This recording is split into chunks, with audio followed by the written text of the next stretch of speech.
Please bring us up to speed. Who's this King Gullop guy? Oh, we've been talking to him. When last we left, you had basically just finished cooking up your meal that you were sharing with the court.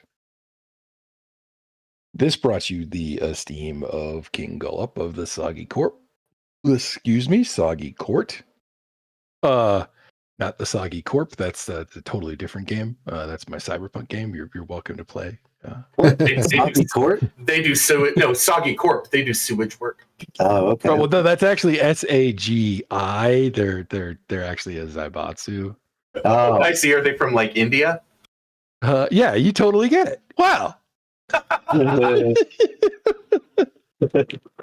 Anyway, sorry about that. But yeah, so Gullop has been, kind of what's the best way to put it?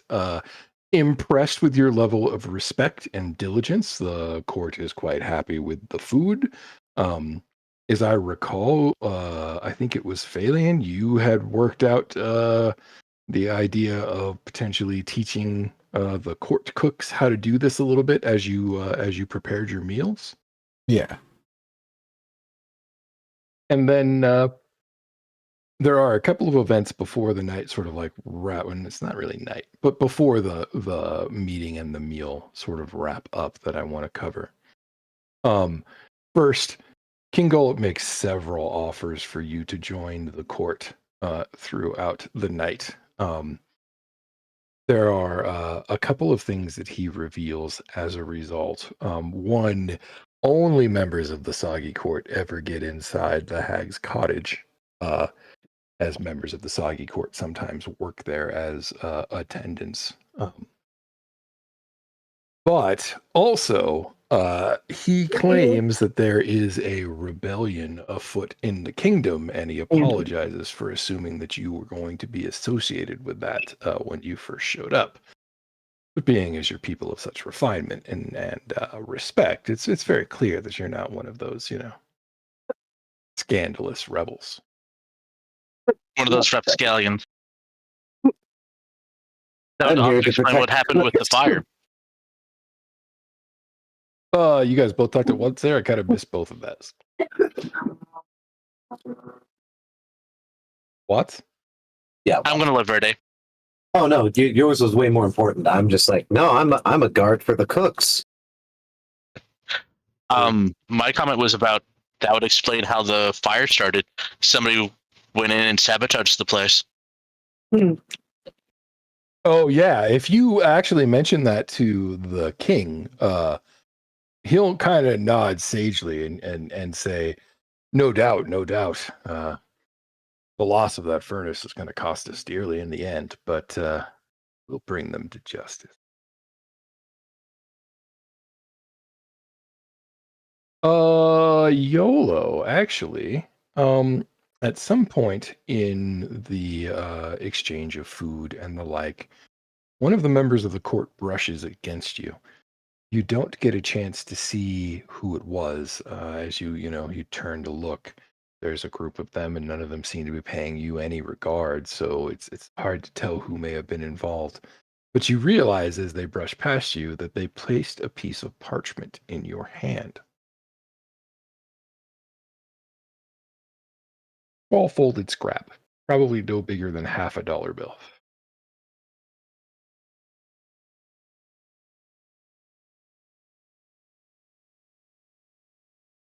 You are muted, by the way.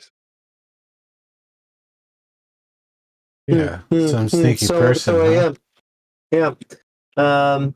Yeah, the folded piece of paper will probably go into a pocket of my smoking jacket, and I will find a locale here in the Soggy Court where I maybe could step aside for a smoke, quote, quote. I have a pipe. Okay. I probably wouldn't address His Majesty, probably one of his courtiers, right? Just so that His Majesty isn't interrupted in his meal. And I'd be like, if I wanted to smoke somewhere, where would I go?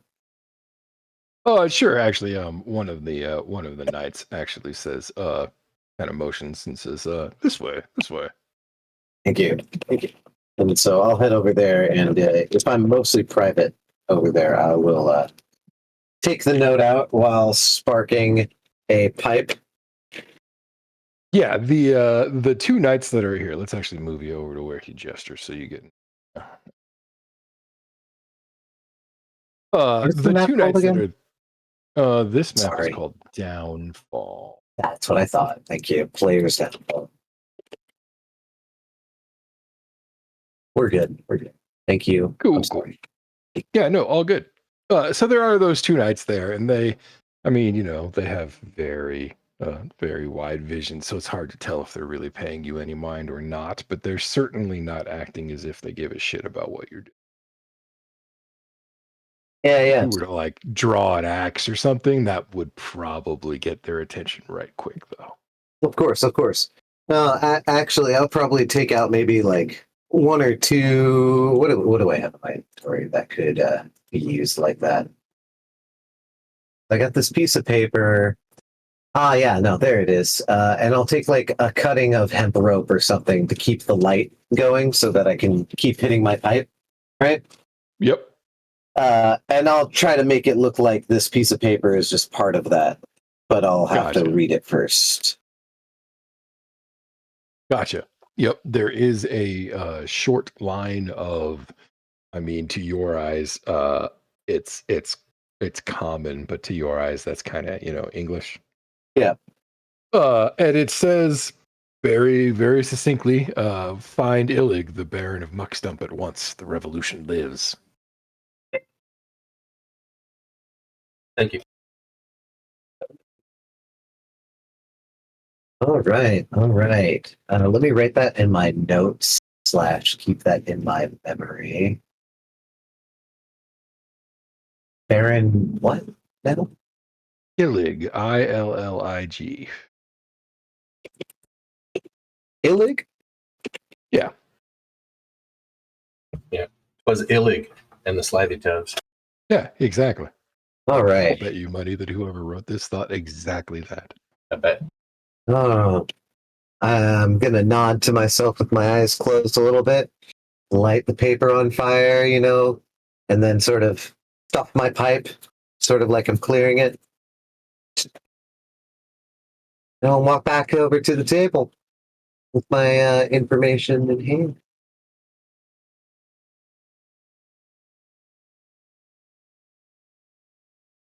You two need any more help with preparations? Phelan? Watson? Oh, I think we've already completed service at this point. Yep. Yeah, I would say by this time we've done like meal cleanup, etc. Well, You're I basically.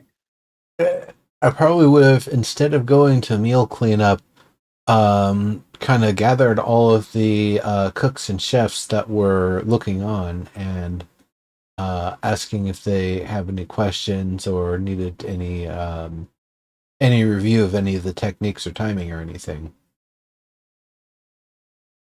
Yeah, a few people have some questions. Not anything that you can't handle to ease. But they do ask a few questions. After a while, though, things kind of break up. It's pretty obvious that the court is kind of done with the novelty of you. Yeah, that's fine. Show's over, so they want to go home and they want us to go away. Yeah, exactly. So that's kind of what I was thinking. There's other folks to meet out here. In regards to joining the court, I think that's something we'll have to maybe rest on and consider, perhaps, instead of. Oh, speaking of rest, my lord, where may we stay this evening? I do not wish to impose upon anyone, but I also do not wish to camp somewhere inappropriately. He thinks about it for a little while. Vagrancy is not in our nature. Yeah. He says, well, not typically our way to just simply grant hospitality. But You have been gracious. If you follow the path east to where it turns south, past my palace, you'll find a dock. Cross the water there, by the big tree, Old Barkless. Just south of Old Barkless, across the road, is a hut that you should be able to use. I thank you kindly for your graciousness. That's much appreciated. Indeed. He nods his head. We will have an answer. I forgot to say last session, but while I was cooking everything, I had also made a treat for Snoodle. Snoodle. Oh, right on. Yeah, if you made a treat for Snoodle and asked the king to give it to him, he would have said yes. Snoodle, for his part, I mean, you saw the picture. He is pretty much exactly what he appears to be. So he takes it with one gulp and regards you with a double-lidded eye. Alligator, crocodile, or caiman? Yes. What? Yeah. Nice. Those are three separate. Going What? off of its snout, it's most likely an alligator. But it's so small. I'm assuming that That's it's why. a caiman. A caiman. Oh, It's a fairy crocagator, Raymond. It's a, wow. Okay.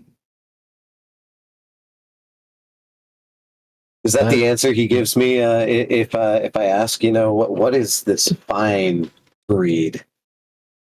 Oh, if you ask him for his breed, he'll tell he tells you that he's a muck stalker. Oh, okay. That's what Snoodle is? A muck stalker? Yeah. Nice. Very handsome. Very distinguished. I'm like, he's a fucking fairy crocodile, dude. I don't know. I'd say alligator because of the snout, because it's long and narrow. Crocodiles have more of a C shape. He's small enough. Would you consider how small a bullywug is? He's small enough that he's probably like a caiman, like Verde was considering. I mean, miniature poodles exist, so we can have a miniature alligator. True. I mean, that kind of is. Sorry. It's there. I can't help it. Okay, so... I wonder what they taste like. I wouldn't say that. Most likely chicken. That's probably true. Okay, so it is time to abscond that away. Yep. Pretty much. Thank you for your hospitality. We're going to retire. We'll see you on the dawn. And, Your Majesty, the chefs and us, 2 guards, will have an answer for your gracious question in the morning. We thank you once again for your hospitality. He basically nods and gives a sort of lazy half wave with his hand. They're clearly dismissed. Fantastic. As long as I know. Not just leaving. You going with him, Jory, or you hang it back? You gonna join the court? No, I'm not. I'm not going to join the court. I'm going to go with him. We're heading east, FYI. You mean join the court I see now. like tonight? I was all zoomed in. So we have to go to... Shall we go around his palace so as not to intrude? For what it's worth, he explicitly said if you go around my palace. Okay, so straight east.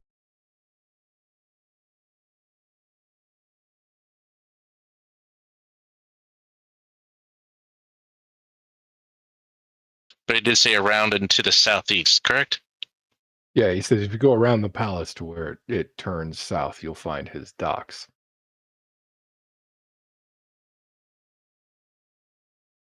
Is that balloon significantly nicer than the other one? Yeah, actually, for what it's worth, I mean, none of you have asked for a description, but I can certainly describe it for you, and you can determine its worth to yourself. Is that like a lightning cloud in it? Yeah, so it's a big black balloon that like floats over the lake here, tied down by moorings. Beneath it hangs a basket made of black wicker and wood, which serves as a merchant's stall. A large pane of gray glass is drawn closed across an opening above the counter. Sign above the window. What's the sign? You probably could read it from there. It says wondrous wares and fair fares. Ooh, we should go check out the store. A head shop. Maybe pick up, some bite to eat or something before we go to bed. Maybe a local snack. Also, guys, you need to come over here. I look conspiratorially around to see if anybody is nearby or in earshot. The building that you're next to, Faerly, is a hut.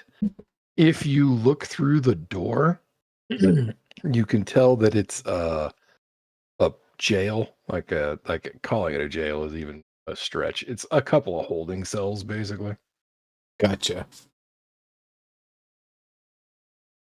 Guys, gather. I keep my back to this jail that you're talking about. Also, damn, that is a balloon made of lightning.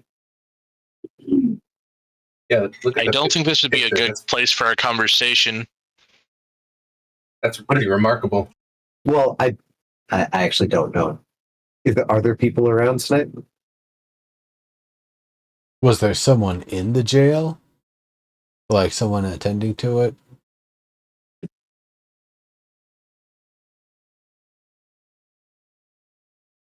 Sniper.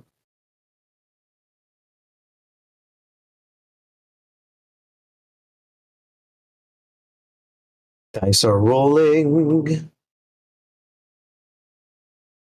You were asking questions, so I was rolling perception. Well, we just walked past the front door, so we should be able to see if someone was inside. Yeah. Since it was a Right, but I also YOLO said, "Hey, come over here," and he's all being conspiratorial. So I rolled perception to see if we were actually being conspiratorial, or if there was somebody just watching us be like sneaky. No, there's nobody around. You get the impression that within probably the next 10 or 15 minutes, those folks from earlier are probably going to come filing this way. But right now, it seems pretty empty. I mean, the building behind you, the holding cells are not like empty. There's at least one bluewig in there, but they're not listening, Yeah. Probably sounds like a lightning storm out of here, doesn't it? Doesn't it? Or is the lightning quiet? Just a little. All right, guys, right next to me. I'm in between a wall too, so hopefully the guy inside can't hear it. Guys. Okay. I What's up? just got a message from this rebellion. Apparently, Baron Illig is whom we have to meet, and that the rebellion is strong.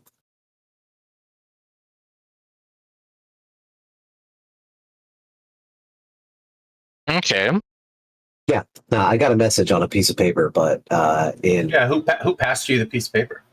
couldn't tell. They did it really quickly. In likewise fashion, I went off for a smoke and burned the note after reading it. Oh, and they did ask Prudent. us if we were with that vile revolution. Like, what's the revolution even stand for? These guys, I mean, they seem okay, other than being, the Bullywug He court. wants to, There's also the beheading of kings and putting them on pikes where they live there eternally. Yeah, I mean, there's at least some evidence of past revolution. That might just be like a cultural thing.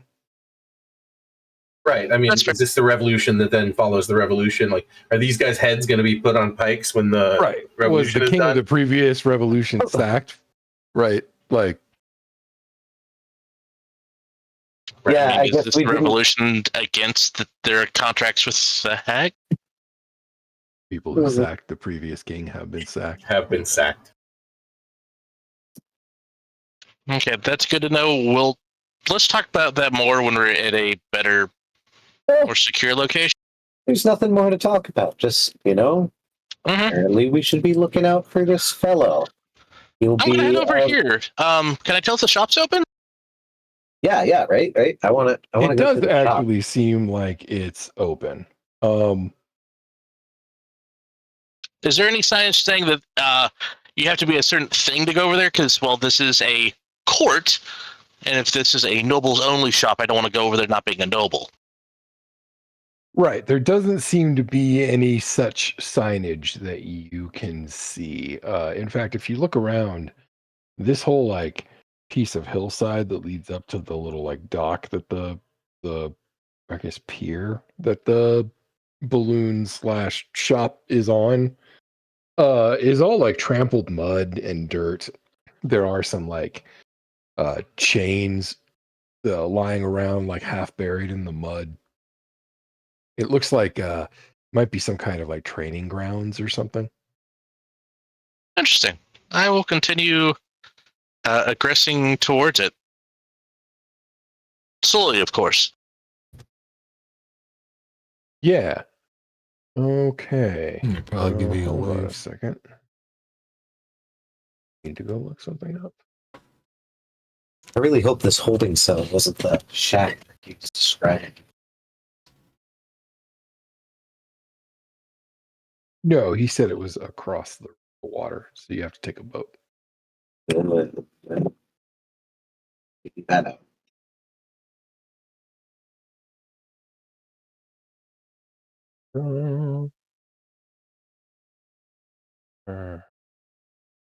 This drink that I got just screams of I don't know, those old 1800s drinks. It's called Sir Inkwell's Health Curiosities. Yep, Adaptogen. It's a absolutely. Yeah, right. You hear what I'm saying? It even has what do you call that decoration that you would see inside of a book or something like that? Oh, with the framing, I don't know. Yeah, with a little coily, like a print, Yeah. like a tin print or something. Yeah. No, it's adaptogen. It's mostly yerba mate, but it's also ashwagandha ratio. Ashwagandha! Which, what I find really Ashwagandha. interesting is that we still call it yerba mate even when there's no mate. Mate is the gourd that you drink the yerba out of. Oh, right. So, Well, it's a yerba mate style drink. Then call it yerba. Okay, I'm not going to argue with you on that one. Yerba. I don't make the products, but I'm not going to argue with that one either. You got my approval. Yerba. All I'm saying is that when you lead the revolution, when you read the yerba revolution, I'll be like, all right, I know that guy. That guy's cool. All I'm saying is that the mate part of yerba mate is the gourd. Yeah, exactly. And so calling it yerba mate when you're drinking it out of the can is weird. Yeah, it's like chai tea. Right. Yeah, yes. it's like chai tea. Exactly. Yeah. Chai tea is low key a pet peeve of mine. Okay, legitimately, it's calling it that is like saying English tea to me. To me, it's just a specific style. I know that it's saying it repeatedly. Yep. I I get what you're saying. Sure. Bob, I hear you. Yeah, it's still useful information. I totally. That's why. I mean, it's why matcha is matcha, same root. All those chas, more than one. Yeah, You're not wrong, but it's It's all them chas. Only when they ain't hanging out. Okay, so as you step onto the quay, you hear what sounds like what's the best way to put it? It's a little high pitched. It sounds Wine? kind of like the goblins in Labyrinth tittering. Okay. As you get closer, you realize that with a really harsh sort of sibilance, they're actually half whispering shit talk about you to each other as you walk up. Oh, this one's got long ears, that kind of shit. Great. But behind the counter are these two characters wearing quilted hooded cloaks to keep the cold at bay. And, you realize as you step closer to the balloon that it's actually like colder. Like you walked into a low pressure zone as soon as you got close, Neat. So they probably dress like this year round.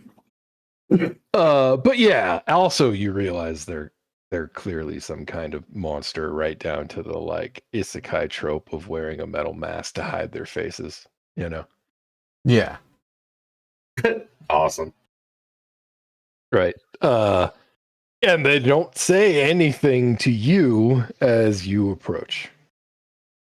Well met. Once they got within earshot, I'd raise my hand and say greetings. What do you sell, or what do you do? Right. Okay. So if you ask, what do you sell? What do you do? They point at the sign above the window. You realize as you get closer in much smaller print that the sign is basically a menu, which they have actually kindly given to me in a handy to click on little button. For once. Yeah, right. I'm going to have to get up a little bit closer to see that menu. My mask I'll go up there with you as well. My mask probably doesn't, do well for depth perception.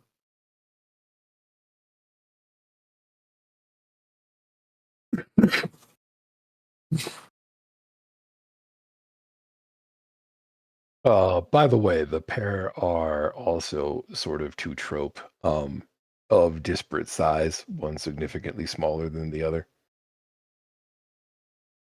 Same general build and proportions, like they're probably similar monsters. One's just twice as tall.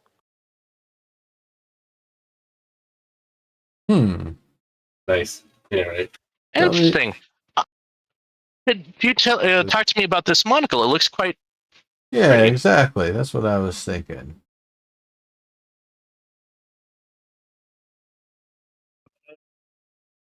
Yeah. Okay. So, yeah, they tell you no more fumbling in the dark. They both kind of laugh at some sort of inside joke. But they say, take a look, and they produce it from seemingly out of nowhere and hold it up. If you look through the monocle, you can even see from the other side, where the image is much smaller than it ought to be, that it is significantly brighter on the other side than it is in reality. Like they seem to be almost like magical night vision goggles, but it's just the one lens, That's pretty impressive. How many of those do you have lying around? I could certainly use one. Yep, the smaller one grabs it from the larger one's hand, flips it kind of like a coin, grabs it in a hand, and it disappears. And they said, limited time only, one-time thing. All right. Well, what sort of things do you trade in here? Well, the little one says, I suppose that depends on what you've got. If you're trading with me, that's a good question. He turns to the taller one and he says, Trinket, what about you? What if it's your choice? That's a good name.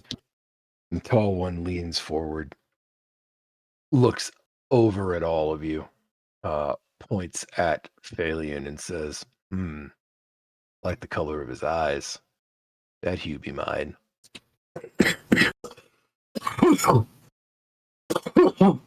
Do you want the color of my eyes?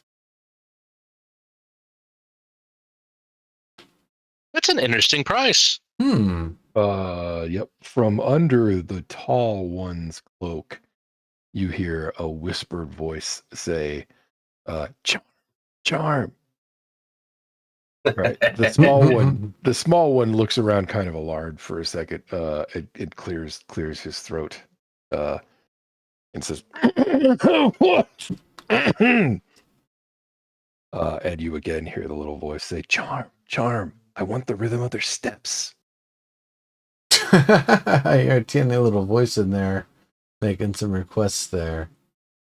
Nonsense. Just talking to myself, Charm says. I think I like that one's gait. And he points over at Jory. I'll take the rhythm of his steps if you're buying it from me. No. Pardon me, though. May I have your name? My name's Charm. Thank you. He smiles. It sort of titters and says, welcome. Wait, No, you may not have my gate. the one asking for the eye color. What's yours? Trinket, he says. Oh, you're a matched pair. They are. That's fascinating. Well, they were. They still are. Sure, yeah. Language. Could I have the four of you roll insight for me? Yeah.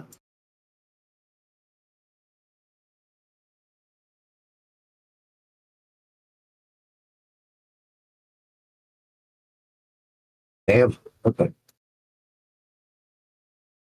God damn it. All right.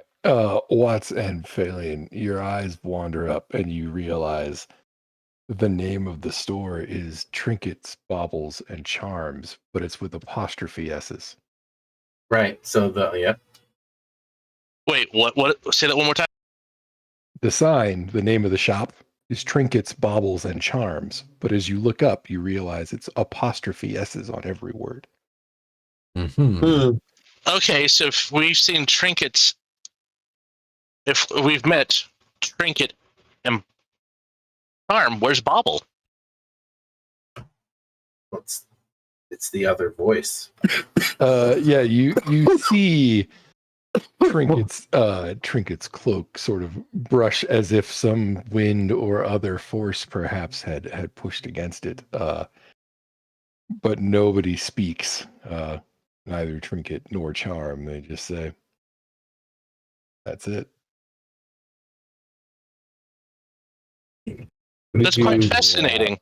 After a while, Charm says, "Are you buying or not? And who from?" I wonder, have any of you ever thought about perhaps changing your appearance once in a while? They kind of turn and look at each other, exchanging a glance. Really, it's up and one down, but you know. Charm says, we do from time to time.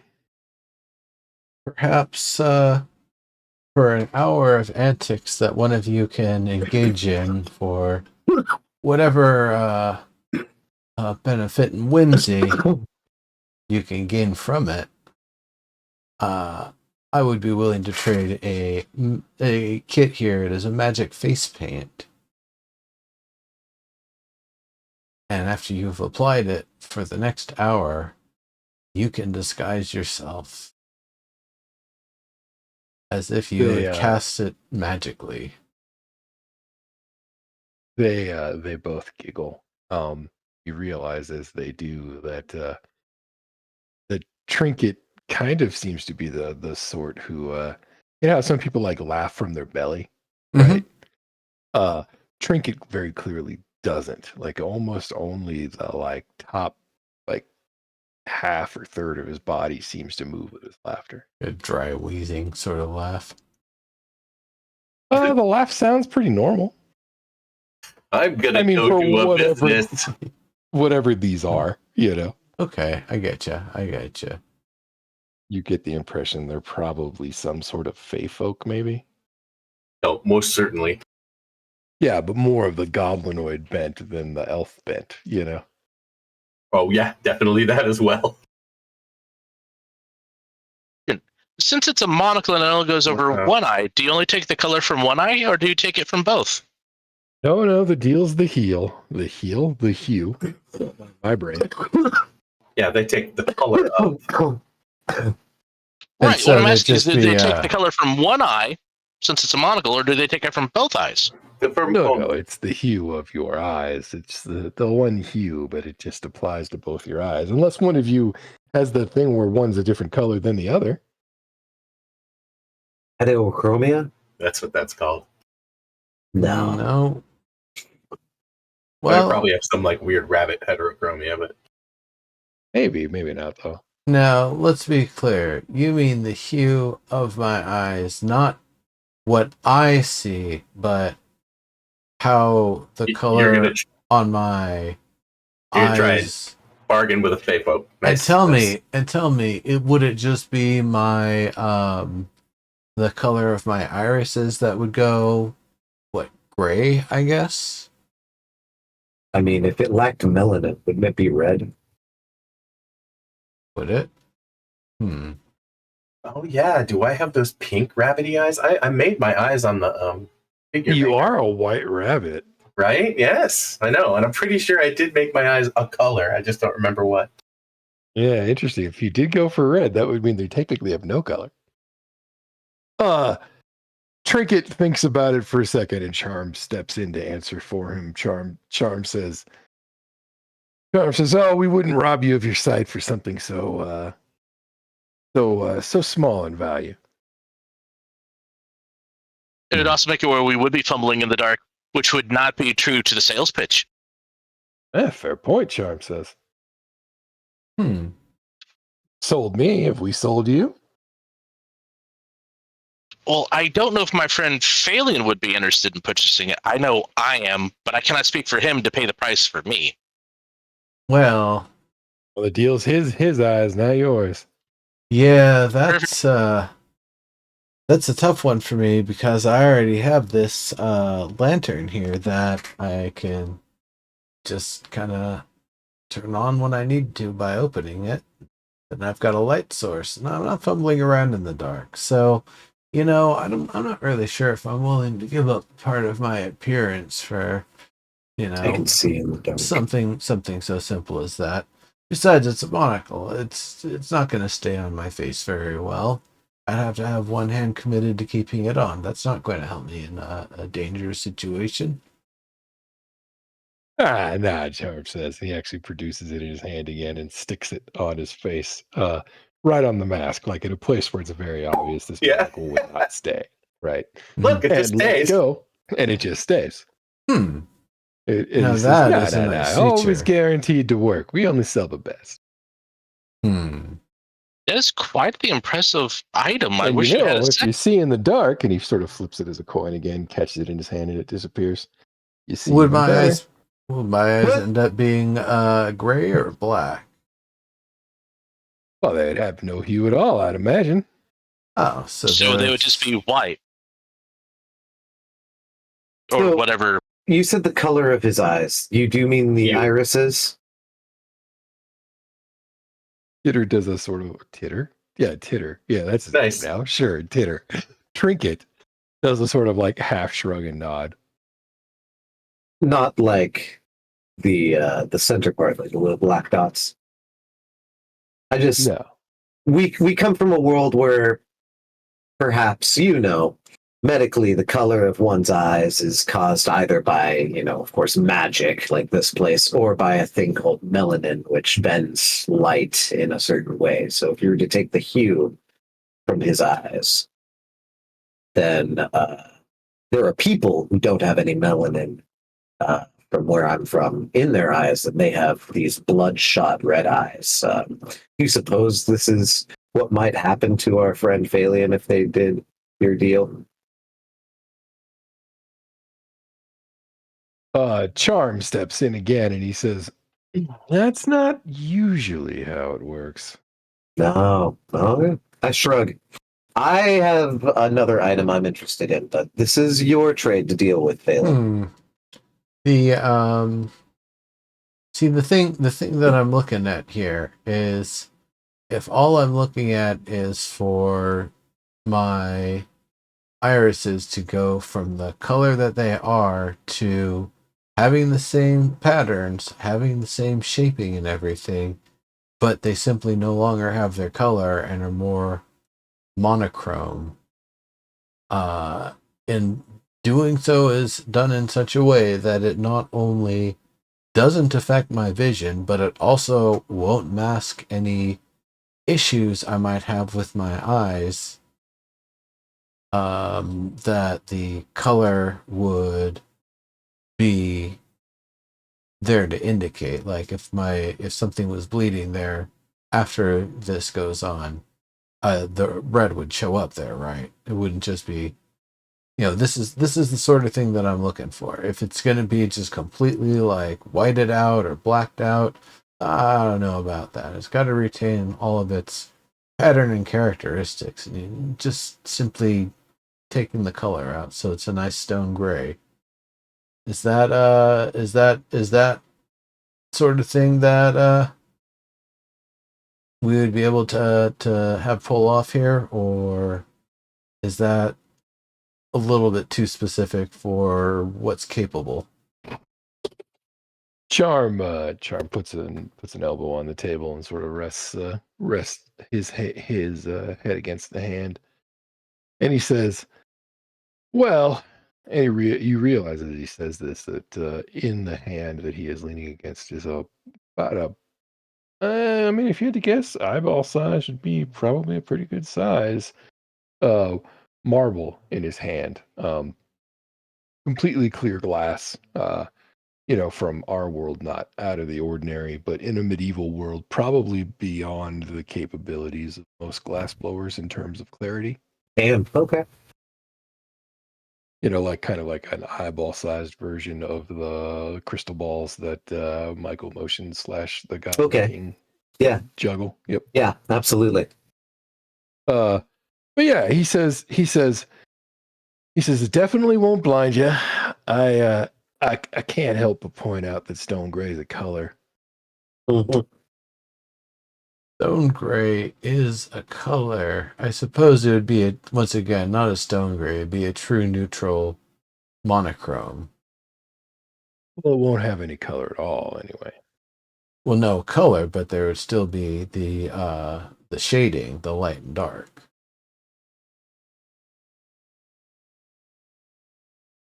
Those are colors too, ain't they? No, shades are not hues. Those are two completely different things. I Black don't and white are not colors. You ever heard of the know if it nothing? works that way. Well, Black and white are I not. guess you don't want the color that bad then. He says, and Huh. closes his fist around the marble that disappears, and he says, "Well, suit yourself." That That's rather interesting. Because so what you're saying, like, is if I understand this correctly, that no matter what light shines on my eye, it would always be a solid color.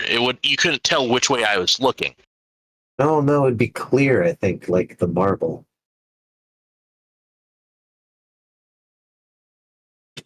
But Trinket nods towards YOLO if he says that out loud. Yeah, I did. so I understand the magic now. it would look like I had hollow eyes. Yeah. Might be neat if you wanted to see in the back of Phalian's skull. Yeah, it would look like you had transparent irises, so you could absolutely see the red behind them. So wait, if we That could would be see the rather red interesting. behind their skull, wouldn't that still be a color? Retina. Mm-hmm. Sorry, I misheard you, boss. So you'd be able to see so it would look hollow to people if they were looking into my eyes. That's neat. Okay, so Phelan's eyes. that's now we're talking about two completely different things. You said I had heard color and hue towards the start, and now it's talking about being transparent, and then there's still going to be color past that. You guys are really not consistent with your pitch on that one. Let's move to the next one. There was one you were interested in there, YOLO. Go right ahead. Oh yeah. I'm interested in two items, and then there's a third one I just want to ask or like see. But the one I'm really interested, we'll start from most interest, is those ink portraits. Could you tell me about these? Sure, Charm says, kind of my specialty. He reaches under the counter, produces a parchment, slaps it down on the table. He says, I ain't giving you a freebie. But then he sketches very quickly with an ink pen, I guess. It's hard to say. It's like a stick with a black nib, but it seems to act kind of like a fountain pen would.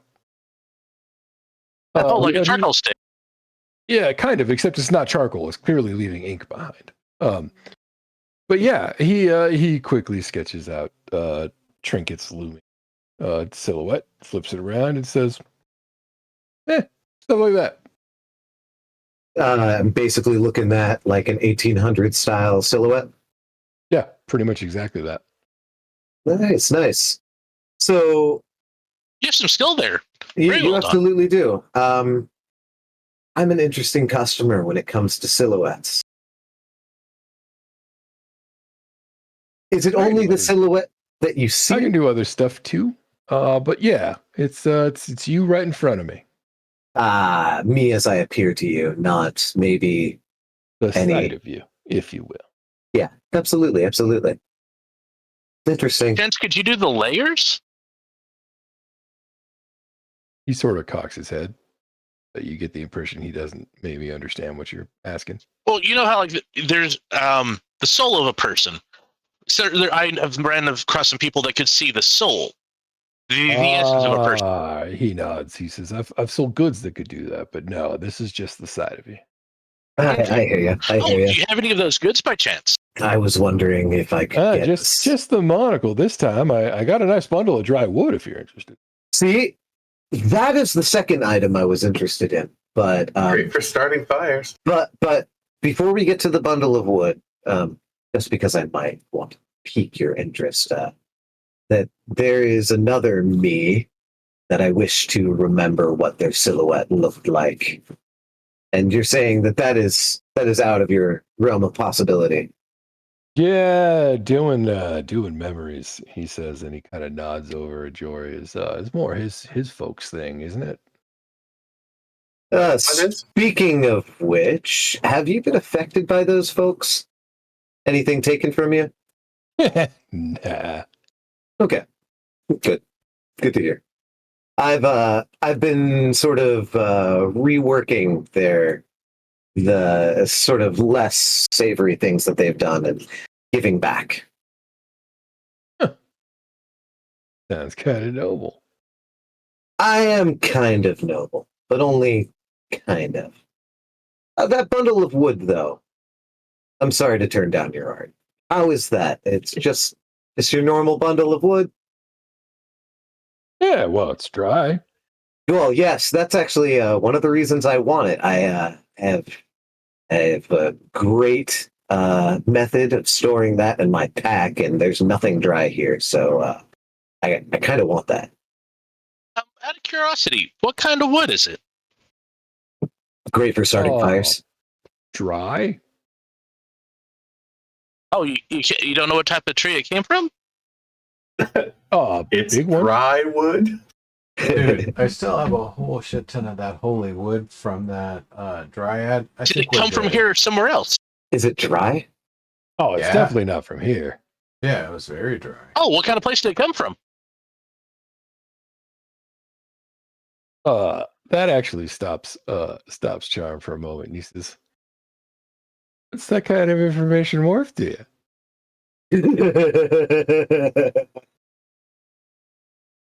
I mean, it seems like a utility item.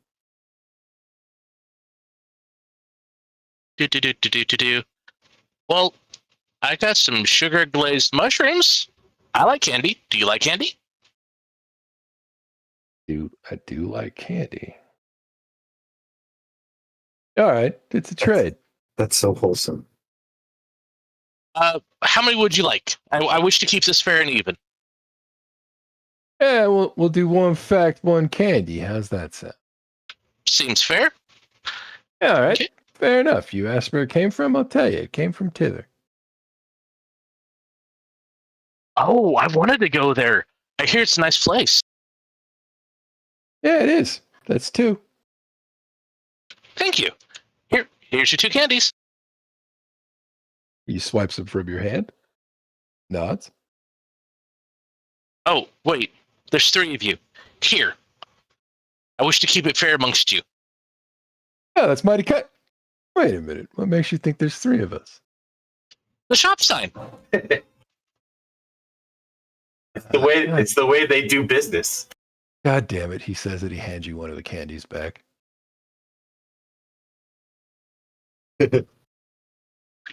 I give you. Oh.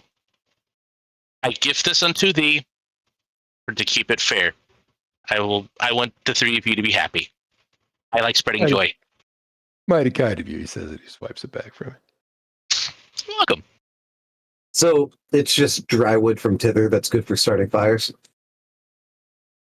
I hand over a piece of candy. What it says on the side.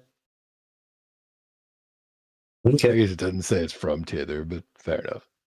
That also, Watts, though you're being very kind, that deal was made between you two. Any information he gives me is not. That goes into a gray section. I don't wish to go against the rules of the place. Very noble of him. More so than I. I like tasty noms. But I mean, it does him only a service because I can't ask them how much it costs. Now that goes into the negotiation part. That one, Yeah, that's you've settled. asked about price before, and that seemed to be fine. Okay. So, how much is the bundle of dry wood? What's the price for this? And it is truly dry. I'd like to see that before. Yeah, fair enough. Charm ducks beneath the counter, comes back with a bundle of, well, you would guess that at one point it was 1 log, but it's been quartered. Yeah. About enough to start a fire, but not enough to keep it going all night, you know? Yeah. No special means of storage I should know about? Any, just great for starting fires. It's great for starting fires. Got it. Price. Oh, what's it worth to you? I flip out a list in my smoking jacket. It's basically a copied list of my inventory. What do I have?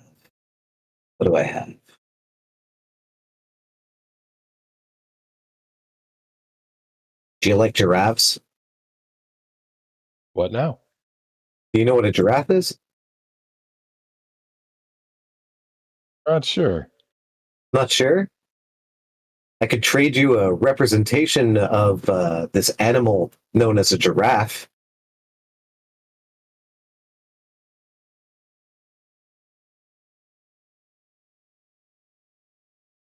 Yeah, they special. Giraffes have the longest neck of any land mammal. Got a long neck.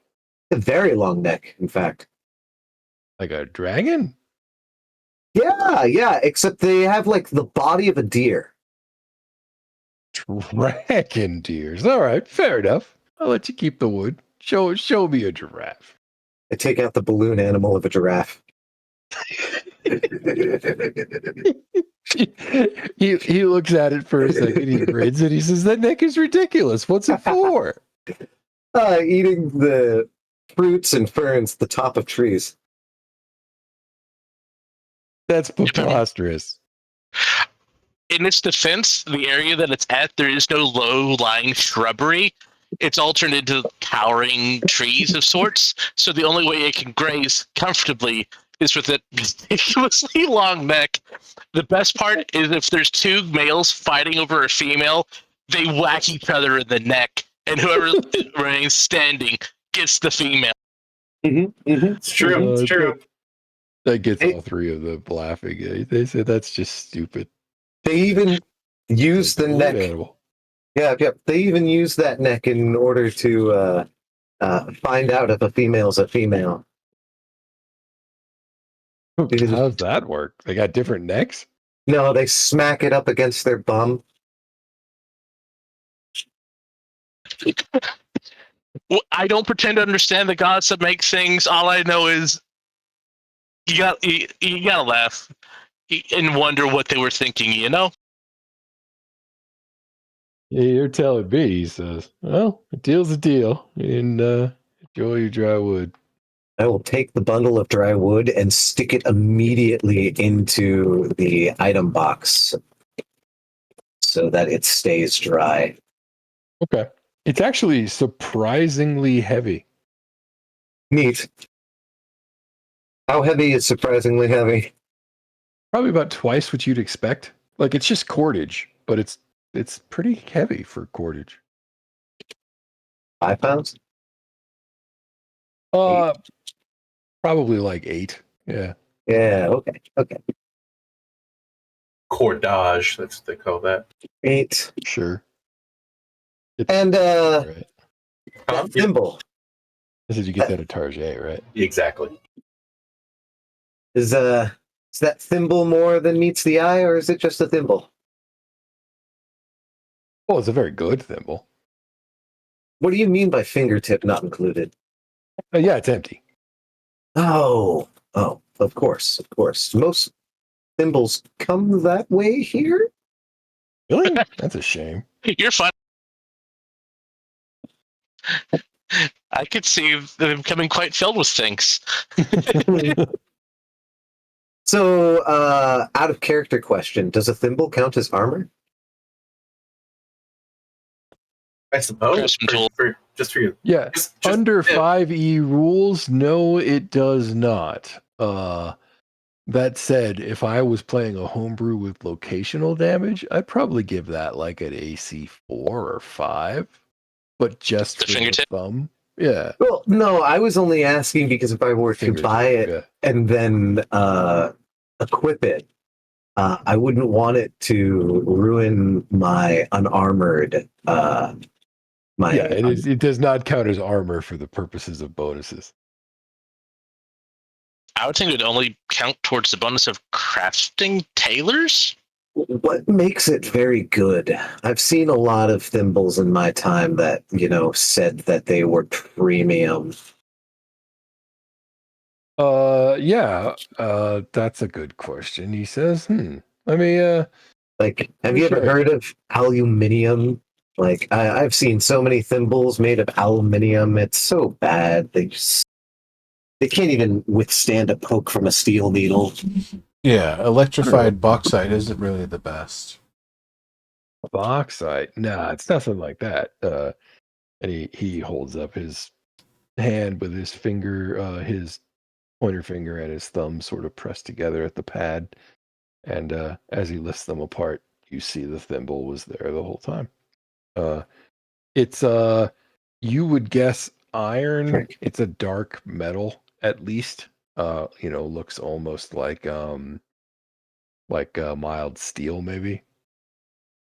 Yeah. The thimble. It looks like human hands. He hasn't shown me how it's very good, though. It's just an iron. He says, "Nah, look at it. Seamless, smooth, got no burrs. Wait, You won't get poked by a needle. wait a Pretty minute. good. It has no little bumps in it? Has How am to I be supposed very to have good, it red? actually. You're saying it has no burrs in it. Aren't the burrs the thing that No. get the It's got bumps. It doesn't have burrs. It ain't gonna cut your skin when you put it on. Oh. Does it stick to your thumb in the same way that, like, the moonlight monocle sticks to your face? No, but it'll stick to your fingertip as well as it should. As well as it should. Oh, it probably has the same Magitech that the monocle has.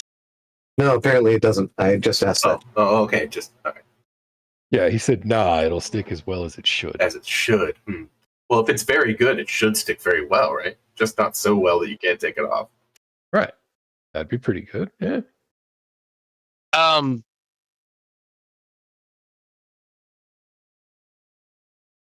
It may be very good, but it is also not cursed, correct? I ran across a couple things while wandering the swamps that were, though they were really good and well crafted, had some unsavory bits to it.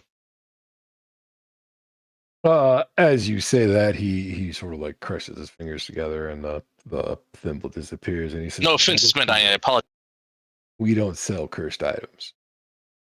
I trust that. I apologize. trust that. That's not even where I was going to go with it. I was going to ask. So when you say good, you mean like aesthetically, right? Because I don't understand how a thimble could be, good in an ethical, sort of sense.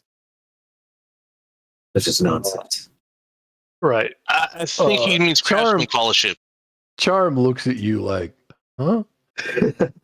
Trinket looks at you, and he says, the problem with good as a descriptor is that it can be taken both to have an ethical and an aesthetic meaning, blurring the lines between objectivity and taste. Well, also, qualitative. Instead of a poor one, it's a good one. But yeah. Okay. I gotta It's better than ask, most, he says. is it It was crafted by a senior journeyman, not necessarily a master. so it's a very good thimble. Is there Probably not a very good shot glass, though. anything to demonstrate how good it is, or is it something that if you sow, and you know? He says, I like that. I might have to use that. I mean, no, it's a thimble. He produces it again, and in his other finger, he holds a silver needle and he pokes it. And he says, see? Stops it. Hold on. Interesting. Ooh, silver needle. That's nice. It disappears. He says, that's mine. Yeah, silver needle is That's not for mine. sale. Quality tool is a quality tool, and you have a quality tool. Very nice. Wow. Not that kind of game, what? Yeah.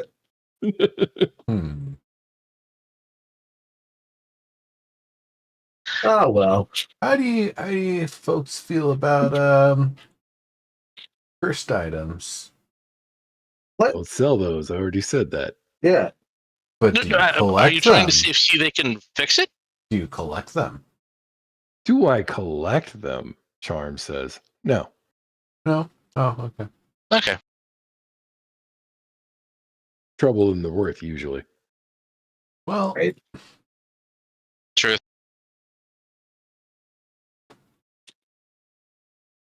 I mean, it's an odd sort of curse. It's one that could have military use. It's a shield that curses the person to have projectiles come towards them instead of their allies. Somebody who's very proficient with the shield and can enjoy some of the extra protection that I believe it provides. Let's see. I heard a story about a sword like that once. Yeah. Charm says. I could see a sword not being that good because you can't really block it. It would block any blow. That was its charm. They didn't call it Oh. a curse, but it killed everyone that picked it up. It was yes. It's that while one is holding the shield, they're also able to resist the harm of ranged attacks innately. So whatever they can't block just won't hurt them as much. So you put it on one of your toughest soldiers, was well armed and well trained, well armored. They go out there and everything's just bouncing off of them, and the things that do hit them, they're tough. They got some good armor on, just kind of grazes them a little bit. Meanwhile, the entire rest of your little infantry squadron is not getting hit by all the arrows coming in. And Sounds good. Charm says it's a curse, but it's a useful curse. Problem with curses, they usually have a cost. Uh-huh. You don't get anything good for free from a cursed item, and generally, you're not getting your money's worth. That's fair. I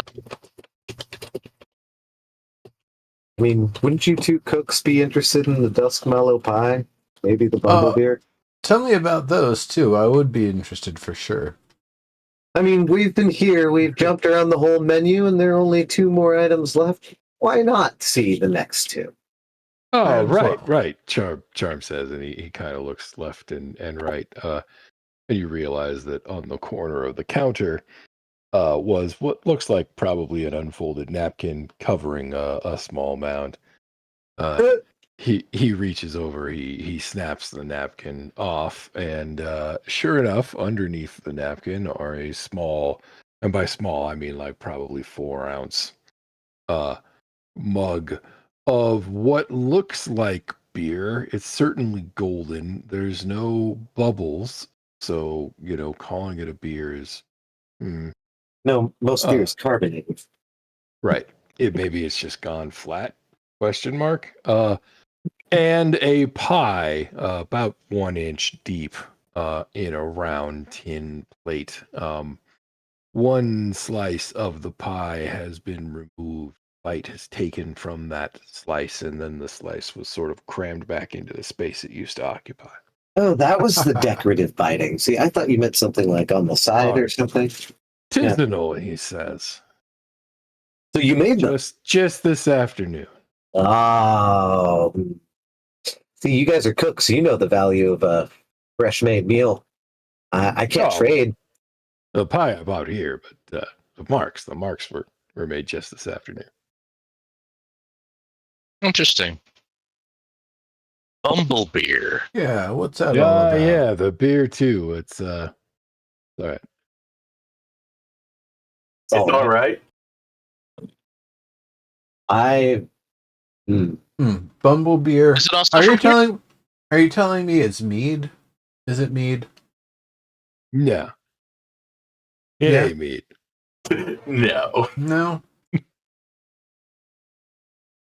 They make it around here. It's swamp water. Distilled swamp water. That would be rather interesting depending on what you fix it with. I mean, Thing we can't figure out, he says as he leans over kind of conspiratorially. Why is it yellow? Very bumbly. That's actually a good question because I know, at least where I'm from, for beer to be yellow, it's because of the grains and stuff they use. I haven't seen that many grains here. The closest thing we got to grains are those things they make the mallow out of. It's piss. It's piss and ink. Certainly tastes like it, but it's better than nothing. It's better than the water by itself. So ever since I have obtained this body, I've been able to outdrink absolutely everybody. I have a resistance to poisons such as that. Will this have any effect on me, or is it worthless? Well, it hasn't hurt any of us. I mean, unless you count the indignity. Yeah, but will it have any effect on, me? I don't know. Yeah, Pretty weak, so it's probably not.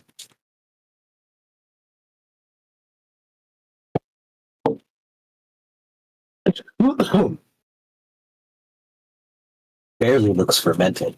Beers are supposed to be carbonated. yeah, I suppose there was a bubble or two in there at one point. Who was this made for, too? It's so tiny. Oh, well, I bought it at lunch. Right. Bought this. Is this your lunch? You got me. Yeah. Pie and beer. Awesome. Silly question. Are you guys by chance thirsty? 'Cause if that's the only drink they're serving, I think I can get you something better. No, it's fine. At least it's cleaner. fine. Don't push We don't Watson. stay here all that long anyway. Usually just for the day. Oh. And then you drift away in this great balloon? We fly. That's fantastic. This place is amazing. Where'd you get a balloon like this? Well, we didn't make it. That's a lie. Oh, we got it from, people. They must be fantastic people to have such a wonderful thing. To be able to craft it.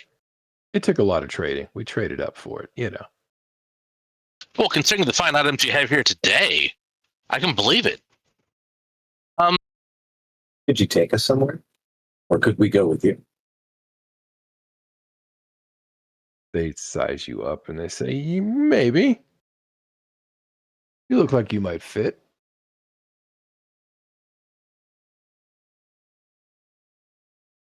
Yeah. Wait, we're not all getting on that balloon.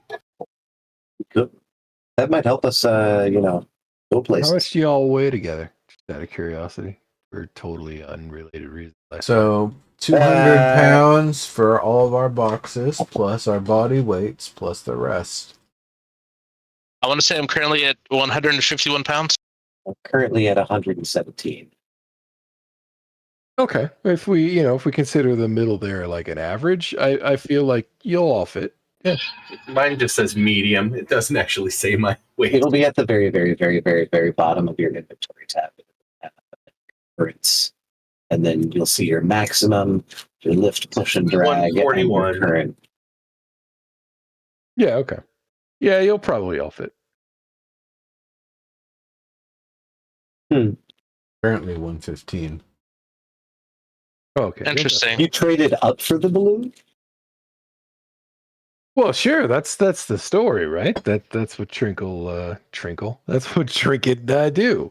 Yeah, absolutely. Right, you're businessman. You're At this point, it's a running gag. You go to one place, you acquire a few items through appropriate means. Then you go to another place, and when you find something that you really want, you talk to them, find out what they're looking for, and then you go find stuff, and you do the back and forth, till you get a hold of the items you really want. It makes sense. It's just good business. Exactly. It does seem awfully big, though. Like, is there a way you could store it better? Is it full? The balloon? Does it Kind of looks up. de-inflate? I'm Well, that's pretty not sure it's exactly full. how it works. No, obviously not. So it's always just big. Yeah. I mean, unless you turn it off. Can you turn it back on? Sure, if you know how. If you know how. So it's not like a switch. No. You have to have I the doubt it ability would to be. do it. I pull out one of my holy tree branches. How much would this be for y'all? Oh, he says. That's a pretty dry wood too, isn't it? It's holy dry wood. Got it from a dryad lady. She was really nice. Huh. Well, have you ever heard of a giraffe? Uh-huh. I could trade you an effigy of a giraffe. Just got one in today. Wow, Yeah. you're really selling that. I pull out my effigy of a cat. I got a kitty cat. It goes meow. He says, "Oh, I trade you that one too." Oh, you guys are fantastic. I'm sure there's no way in hell, even if we had something super interesting, like, say a bag of holding or something, that you'd ever trade us this balloon. Oh no! I mean, we'd have to trade up. Hey, are you a wizard? Do you have one of those pocket towers? Man, I would love to have a I pocket tower. wish Those I things are had a amazing. pocket tower. No. Like I said, the closest thing I could possibly maybe find for you is something like maybe, but not exactly equivalent to. He says, nah. Even a pocket tower wouldn't really work. We'd have to do all the moving on foot. Yeah, exactly. Sounds terrible. That's why I asked, and the way that I did is that, like, We'd have to this trade seems from, to be a big investment. Yeah. We'd have to trade him like a boat or a carriage or something like that, to where they could still do their tradesman thing Hmm. comfortably. Yeah, exactly. And since you're going between hither, tither, and yon, they would have to be able to fly. Because I don't really know if there's a ground path. Yep. See, what you need to do Not is like, anymore. trade in something like a TARDIS. That way you get the whole bag of holding effect and the vehicle, right? Not wrong. Actually, that would be more of a pop-up tower because of how the TARDIS works. Yeah, fair enough. Well then, Yeah, in answer to your question in chat, YOLO, Charm tells you, well, we don't typically take customers, but we have been known to negotiate a fare or two. Tither's not all that far, after all. absolutely. And you usually come back here during the day? Every few days. We Every few spend days. more time in Tither than here. No. When do you think you'll be back next? Maybe a 10-day? Maybe less. Depends on how our meeting tomorrow goes. Interesting. Who Who are are you they? meeting tomorrow? Yeah. Oh, we're meeting with the king, he says, sort of preening. Oh, we That's just it. had a dinner with him. He is such a hoppy man. They both sort of titter at that. Well, I do hope that meeting goes well for you. Yeah. Yep. So he thinks about the cost for a little while. He turns to Jory and he says, I like the length of his ears. Uh-uh. For passage. Length of the ears? Yeah, I know, but then I will have those short ears. I won't be able to hear. It's funny. He says, well, the offer's still open for the eyes or the step, I suppose.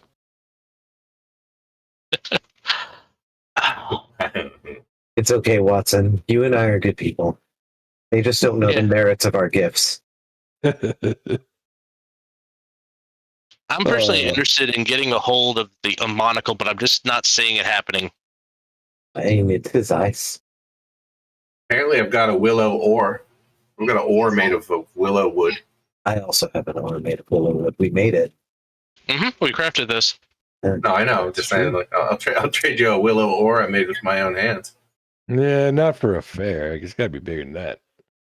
What about a carnival ticket? That's kind of like a fare for a fair. It's not the same thing. That's a fair for. Clever. No. Oh.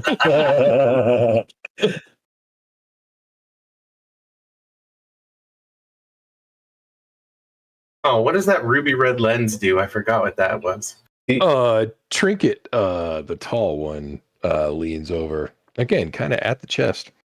And he says, looking at you, Watts, like those feet.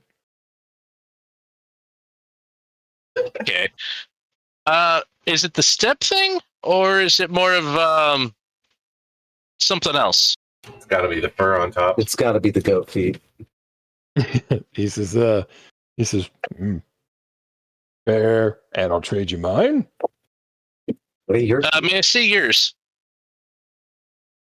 He kind of looks down at Charm, and Charm kind of looks back up at him, and he says, yeah, well, his are the same as mine. And he sort of does the sort of like lip so that he sort of ends up sitting on the counter. And you see that he's got well, they're like taloned split toes, almost like a dragonkin foot, but without the back toe.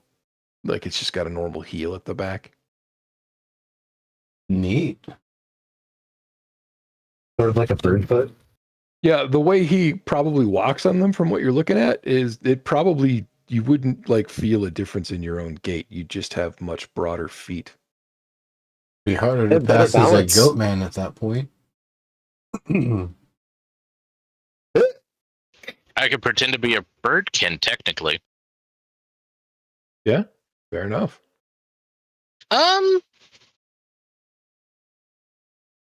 This is going to sound rather odd. For such a trade, do you mind if we trade for a moment? I wish to make sure that sort of like with the You symbol. test run. Oh, Like being You wanna able to walk put a on. mile in them first? Is that what you're saying? Yeah, you got it. Not a full mile, mind you.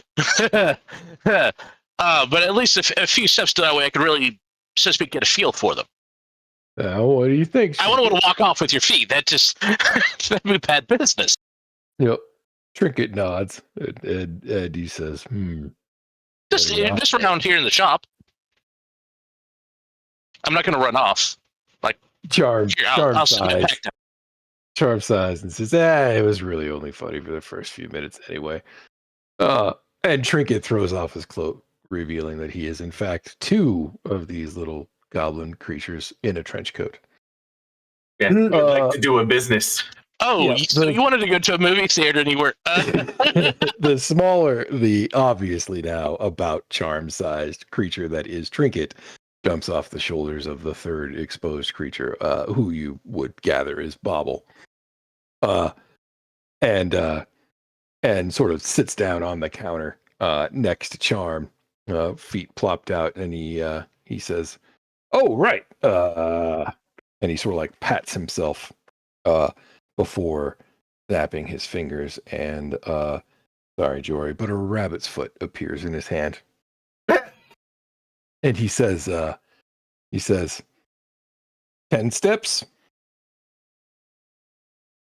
Okay, so my feet now look like what you just described? Well, he's asking you before he does it. He says 10 steps. Oh, I see. I apologize. I think 10 would be good. All right, 10 steps. And he taps your feet with the foot and his feet. Damn it, And, I was muted. As he does, the rabbit's foot becomes a goat's foot, and now you have swapped feet. Should have asked for a hot. So, do I now have rabbit's feet? No, you now have splayed kind of pseudo bird feet. Like a goblin. Okay. How does my balance feel? Pretty much the same. Actually, you feel like you're maybe even a little bit steadier than you were. Another thing that you realize is different is that you can literally control and feel each of your individual toes, which is, cloven hooves you couldn't really do. Oh, this is actually pretty nice. Just wait until you get crud in between your toes. They're pretty widely Better than spread. hooves. Do you know how hard it is to... Oh, we'll have an entire conversation about hooves later, sir. Because those things weren't enchanted. This Way honestly too hard. seems like a big upgrade from what you had before. You went from a toad creature to an ungulate. Or from an ungulate to a toad creature. Yeah, likely Yeah. not to slip on ice as much. Yeah, I'd walk around a little bit. Is there like a convenient chair by chance? No. I take out my perfectly preserved comfy chair Boom! Now there is. from my backpack. Why, thank You you, had it in sir. your item box, right? Yeah. Yep. I remember. How do they think about that? They just call me Actually, yeah. weak. I guess. Now that I think about it, that would have caught Charm's attention, where he would have said, "Ooh, that's a cool gadget." Yeah, but it's not worth your balloon. So, No, the chair's really nice too, though. oh yeah, absolutely. Thank you. I was actually going to offer the chair for maybe a portrait, but Well, I sit down in the chair and I... chair like that. mm, what was for the... for a 20-pound perfectly preserved comfy chair, we could all get an ink portrait. That'd be rather interesting. While I'm sitting down in the chair, I wiggle my toes. Does it actually function like a regular like bird talon, where I can like grab and hold onto a limb more securely, or is it just more of... Not quite. Like, you do have some control. They are toes, but you don't have quite that level of mobility. I actually threw you an image of them in the chat. They're like, I mean, they're toes, but they're closer to hooves than birds' claws. That's why I kind of think it's like an upgrade because it's just like your Okay, toes yeah, went no. down the evolutionary scale. So it would almost look more like, say, Yeah. okay. I actually would feel safer walking around human land with that because I wouldn't look quite so what they're facing. You know, Yeah, look a little less devilish. Yeah. I'm really liking this. I'd like to keep them. So shall we make the deal permanently? Cricket looks to Charm and nods. So Charm says, "All right. Well, we'll leave tomorrow, probably after midday. Let's call it after lunch. So try to get here around lunchtime. Make sure you've eaten. Make sure you get here before we're done eating. You know." Fantastic. Also, everybody, how do you feel about that? I kind of like this has been mostly adventure, mostly work. You got to remember, we first came, together to play a game. I kind of want to trade my chair so that we can all have a personal item, I getcha. Yeah. Would you appreciate an ink portrait if I did that for y'all? It wouldn't be too bad. Yeah, I don't know that I need one, but Um,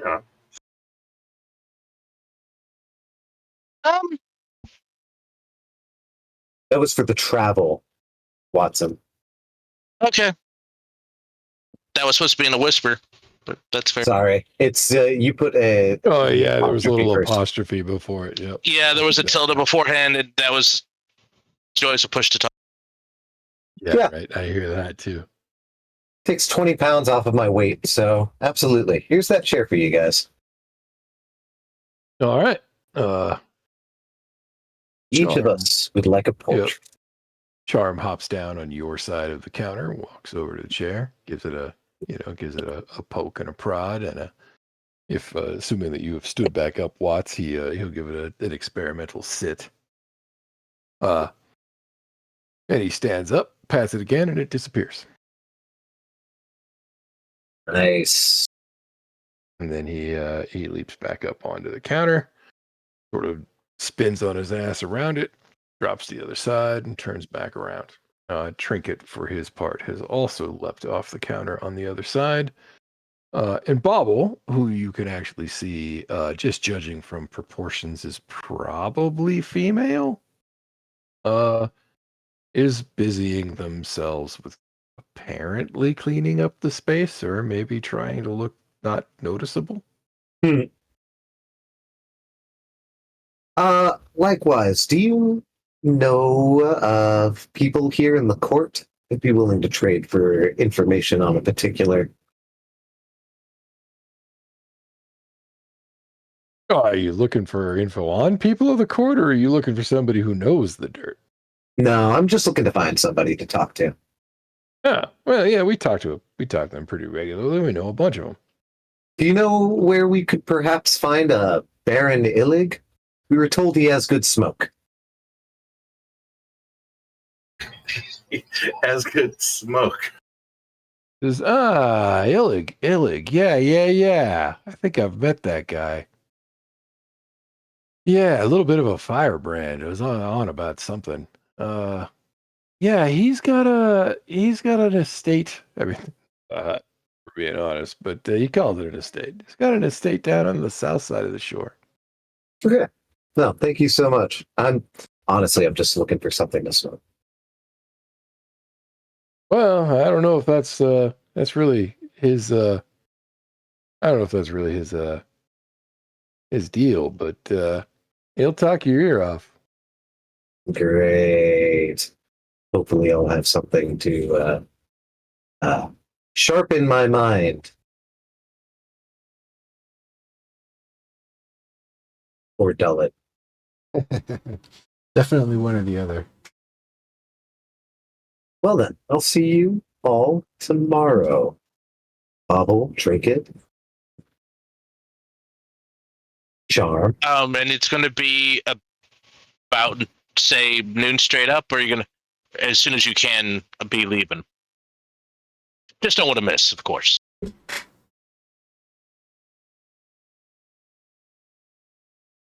Yeah, like we said, get here before we finish lunch. I was trying to tell when lunch was. I know some people that do lunch at 11. I know some people that do lunch at 1.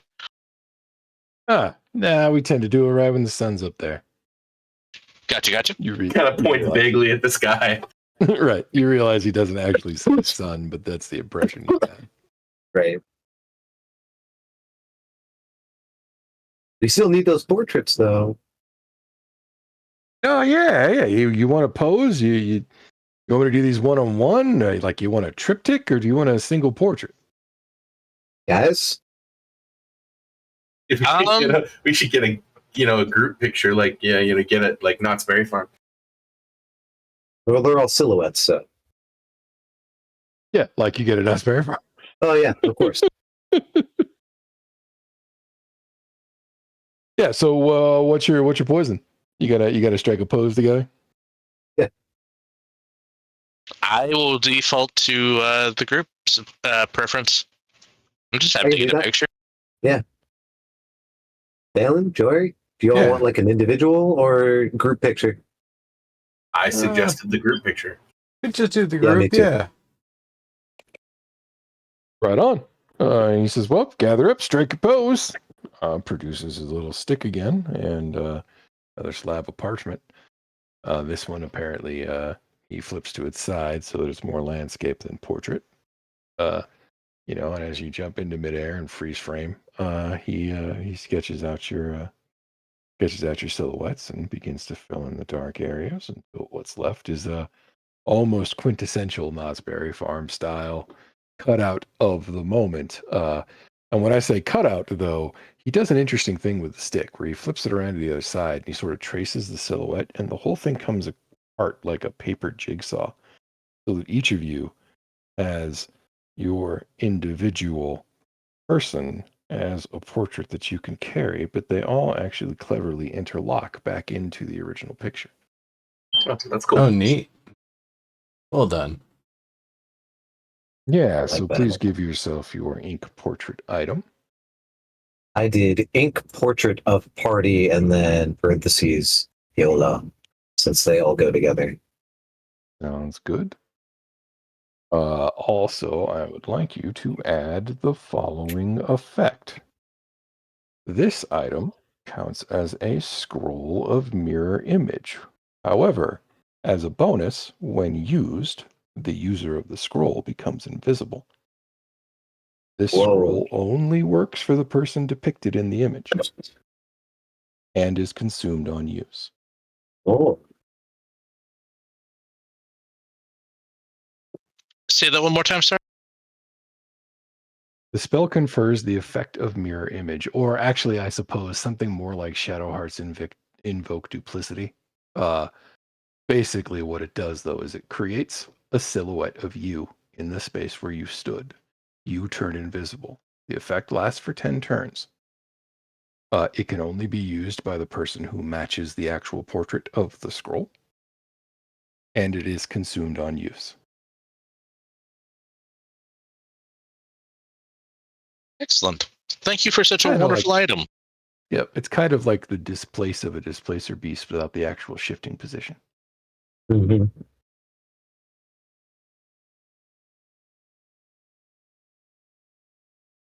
And how long does it last? That one hunter ability in Destiny.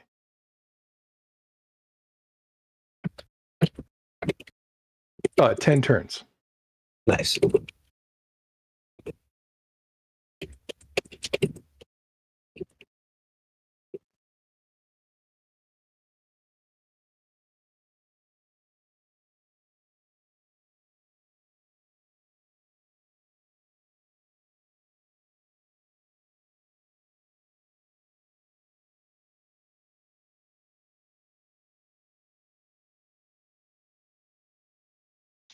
By the by, with you doing business with the king tomorrow, will you by chance today, will you possibly have some other bits and bobs for trade tomorrow?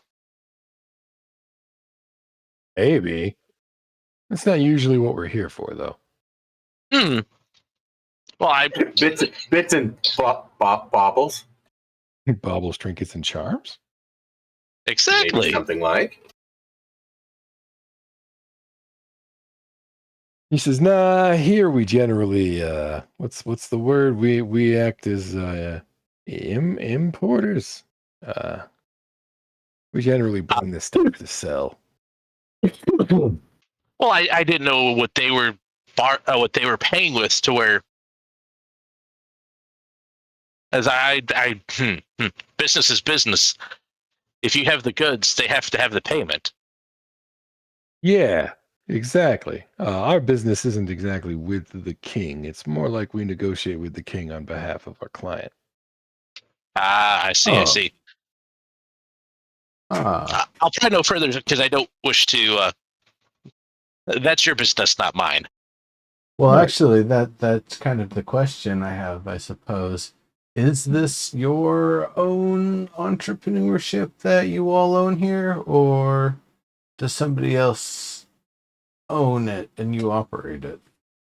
No. This is all ours. We have, various long-term clients. You could even call them patrons.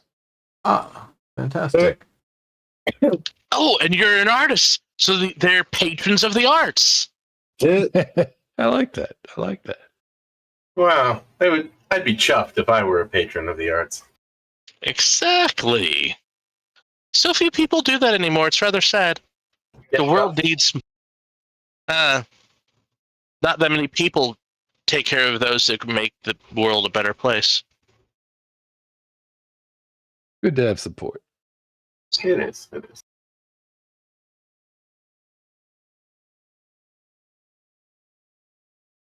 No, I was just wondering if, because you have the market board today. I thought it might change tomorrow, and I was curious because you have some fantastic items. Things I'd like to get a hold of, but unfortunately, Fantastic is a good word. Yeah, sometimes we have new things to trade. Sometimes we take it back, sell it at tither. Sometimes there's nothing. That's good. We get paid either way, you know. absolutely. And as long as whoever you're working for doesn't mind you doing a little side hustle, it's all even better. It's none of their business. It's our business. Exactly. See, we understand one another. And tomorrow's always a new trade day.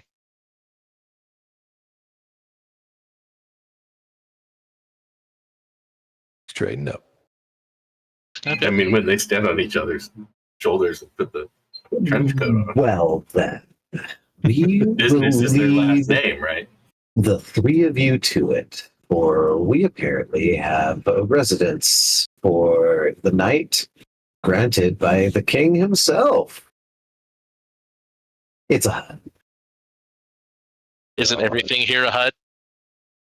They're fucking frog people. I mean, they're happy to see us. I'm They're just- totally here. I'm concerned. I'm just concerned for their well-being. Well, they certainly don't have a fire brigade, and that's of concern. I'm sure if something lit on fire over there, you three know what to do on board.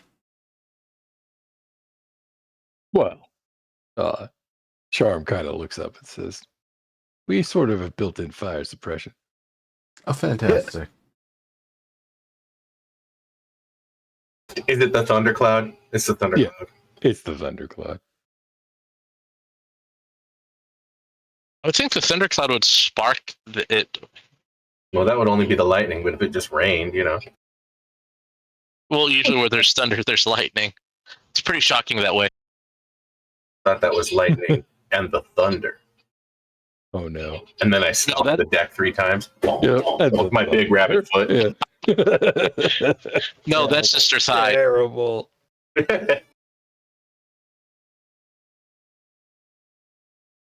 All right. Well, Oh god. yeah. I suppose there's going to be some stuff for us to do between now and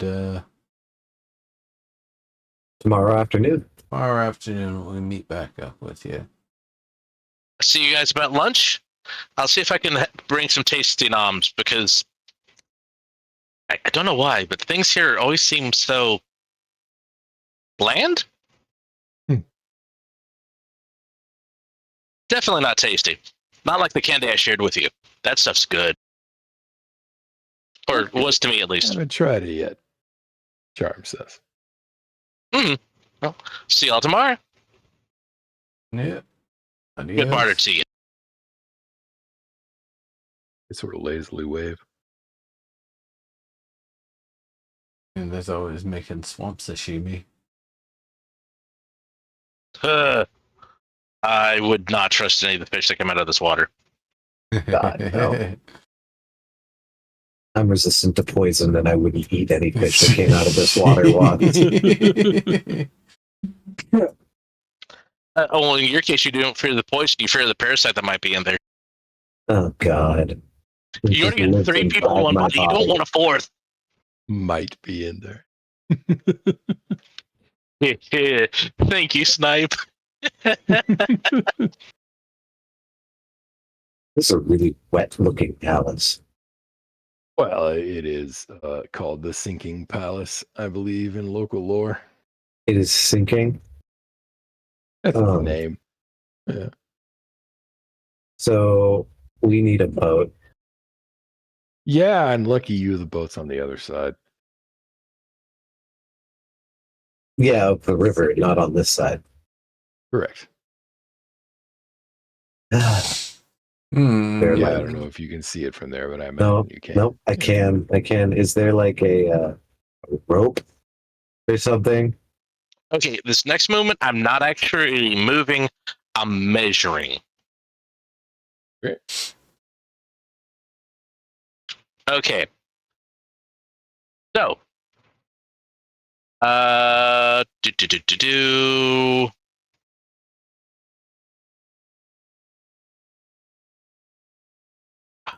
just out. Oh wait, I can combine this. Okay, first off, looking across the way, do I see anyone sitting on the boat? No. I see anyone on the dock? No. Okay. In fact, Step 1. if a bullywug town can have a bad part of town, you get the impression that the next shore is the bad part of town. Everything's run down. There's no people, but it's like trampled and muddier than the rest. Okay, step 1. I am ritually casting floating disc. Okay. I am then going to get onto said floating disc. I am then going to use Mage Hand to push said disc over to the boat to get the boat to bring it back. I mean, you don't have to use Mage Hand. You could use one of these oars. I don't know how deep everything is, and I don't want to fall off. Discs are not exactly known for having edges. Well, there's one edge. You know what I mean. There's not a lip. Yes. Will that work?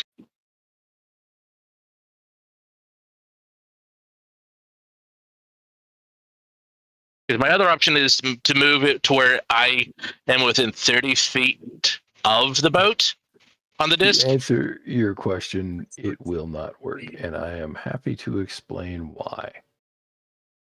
As a condition of the spell, the disc is immobile while you are within 20 feet of it. If you move more than 20 feet away from it, the disc follows you so that it remains within 20 feet of you. It can move across uneven terrain, up or down stairs, slopes, and the like, but it can't cross an elevation change of 10 feet or more. For example, it can't cross a 10 feet deep pit, nor could it leave such a pit if it was created at the bottom. Yeah. If you move more than 100 feet from the disc, the spell ends. Oh, 10 seconds. Okay.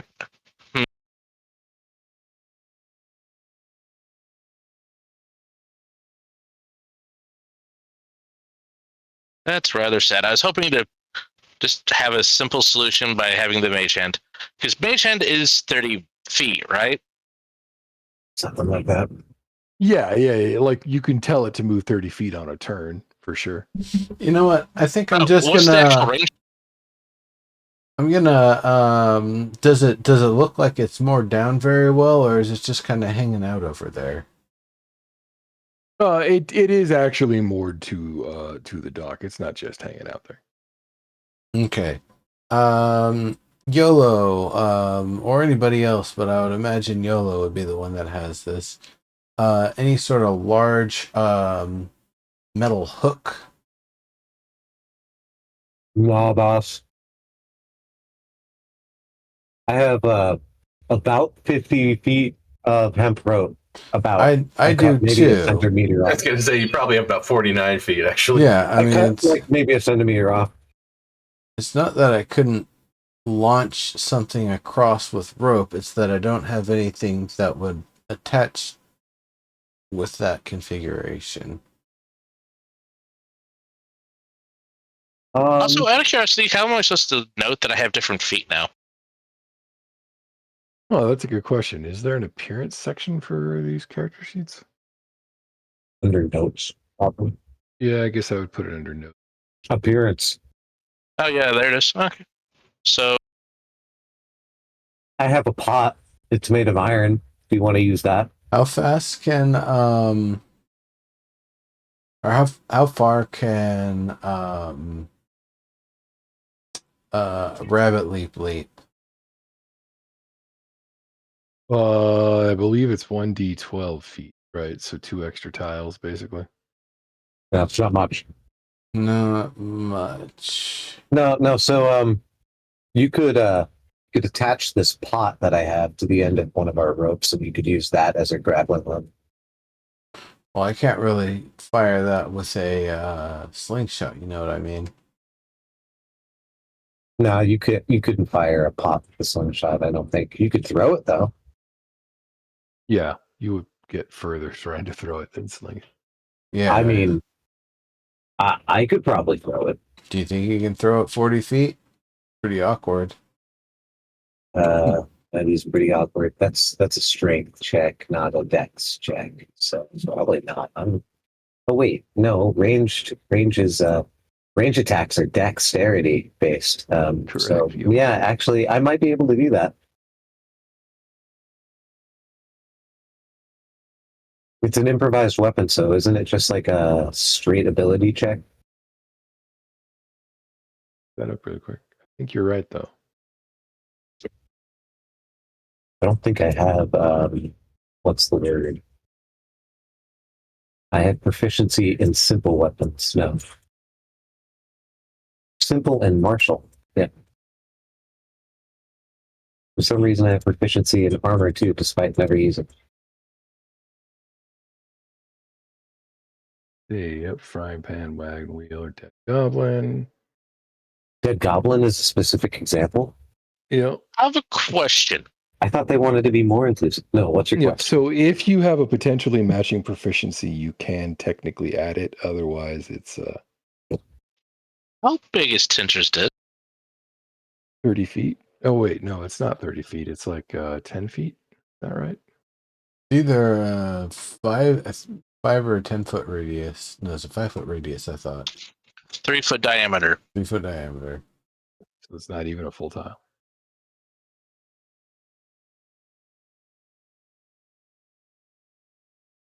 So if I might create Tinter's disc on top of the water, if I was there,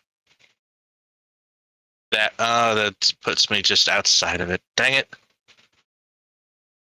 Sorry, I'm trying to finagle the While you're doing that, I'm just first throw literally just plops right in front of me. Right. Yep.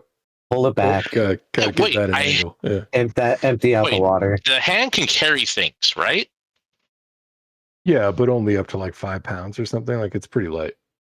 Yeah, but it could at least get the. I mean, I can fling the rock across if it can tie it into a knot or something and get the mooring off. Well, yeah, you don't have to though, because YOLO made it with his second throw. Yeah. Well then. Nice. I grappling hooked it with a pot. Yep. Like Yeah, an There is iron now a pot. pot on the end of a rope in rowboat. All right, I'm gonna try to pull it and get it. Get it. You're gonna hope that it flips and snags on the On that little lip that is usually at the front of boats. Yeah. Yeah, on the prow. Yeah. Yeah. Yeah. I mean, honestly, I'll give that one to you. An 18's a pretty good roll, so maybe you even got a little wrap when you threw it. Yeah, it said it is pretty strongly moored to the dock, so you really only managed to pull it Sure. about 5 feet closer. Jory, can you help me out here? Oh, if it's 5 foot closer, I can be on top of my tensor disc, grab it with my mage hand, and yoink.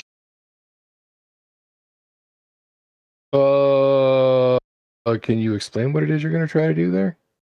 Okay, so I create my tensor's disc, where I have one move token. That would make it where I'm then within 30 feet of the ship. That way, I could use my mage hand to grab the vessel and pull. I see. Or The vessel's also too undo heavy. the mooring, perhaps. Right. Yeah, you could use the mage hand to undo the mooring. That said, if Tensor's floating disc is more than 20 feet away from you, it immediately floats towards you. Right. That what I'm doing is I'm creating my own ledge. So what I'm doing is creating the disc floating over the top of the water, stepping onto the tensor's disc. Since it is immobile, Get your mage hand in. Got it. Okay. Yep, Yeah. that makes perfect sense to me now. Totally. Yeah, that feels like that'll work.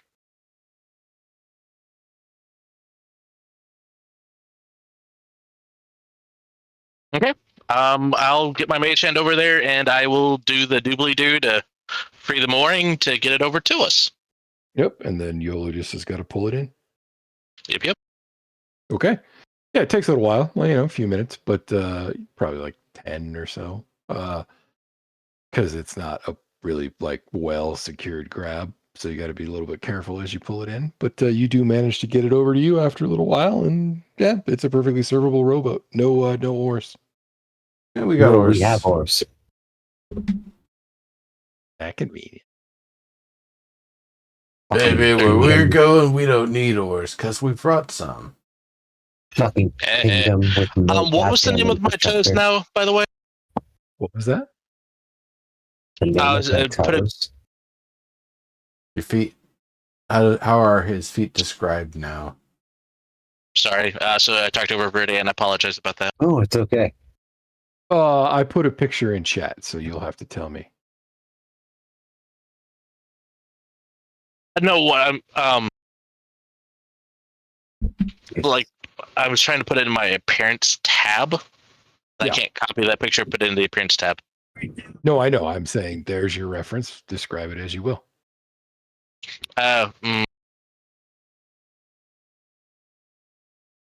Do we have any trouble oaring across this river? Not Waterway. here. No. There is a slight current that seems to push it into the lake from here. Into the lake? Uh. Like there's like some kind of sinkhole or something? No, like this water probably feeds the lake, whereas the other streams that you've seen are outfalls of the lake. Ah, I understand. But Okay. other than that, no, not really. Hmm. How heavy is the rowboat? Probably like 60 pounds. If nobody's around or looking, I kind of want to sneak it in the box. Yeah, it's okay. I'll Yeah, do it for you, could, boss. you could I'll pull do that it. off. I'll carry it for you. Unless, are you Yeah. strong? What was that? Oh no, it's Is your going. character strong enough? It's going He's in gonna the put box. it in the box. Yeah. Well, it still adds weight, doesn't it? Yeah, but at a significantly like a tiny fraction of its overall weight. Oh, okay. That's one of the nice things about the item box. Okay, so we're gonna call this.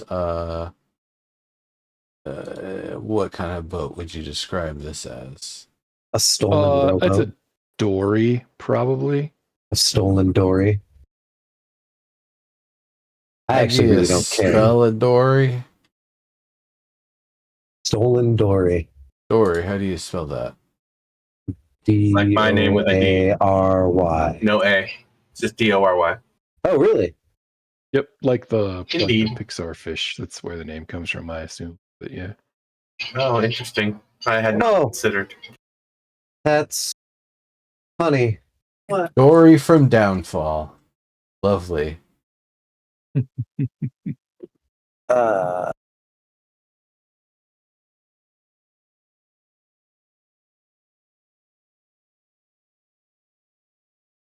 Yep. A little bit too big to be a coracle. Oh, It is- Coracle is one person in almost every single case. Yes. With the exception, I guess, of one that's large enough for two very small people. Yeah, even then, just the mechanics of a Coracle, Because of the way they work. because of the way they're dished. Bigger, right. Well, and two people would be weird. You can maybe manage it, but it would be fucked up. I have actually a whole complete anachronist on I oracles. suppose I have heard I guess it's hearsay, but I have heard tell of a coracle like boat that was able to hold a butcher, a baker, and a candlestick Yeah. maker. yeah. I do remember that little song. Do you guys want to hear something that might fuck with you? Oh. So Finding Nemo, you guys just referenced it, right? Yep. No, that's 20 years old today, something like that. Wow. As of today, As of today, really? Yeah, my partner just told me that. Neat. I did not know that. That's interesting. I am regularly reminded of my advancing age. Yeah, thanks. So this is old Barkless. Yeah. What can I tell you about old Barkless there? I like trees. I'm gonna stick. Yep. I mean, tree. it's big, but it is kind of a stump. Several holes down the trunk of a gnarled old tree that grows out of the shore of the lake. The tree has lost all of its bark, and a few withered leaves cling to the end of its twisted, knotted branches. One end of a clothesline is tied to a high branch on the northwest side of the tree. Several old garments hang from the clothesline, the other end of which disappears into the fog hovering over the lake.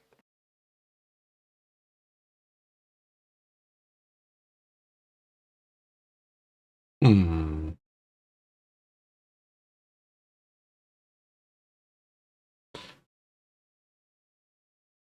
Do I see any flower blossoms, seed pods, or leaf bud blooms, or leaf buds rather? No, I mean like the Or the any description I flowers. mentioned. Yeah, no. Yeah, like I mentioned in the description, there's a few like withered leaves, but they're blighted.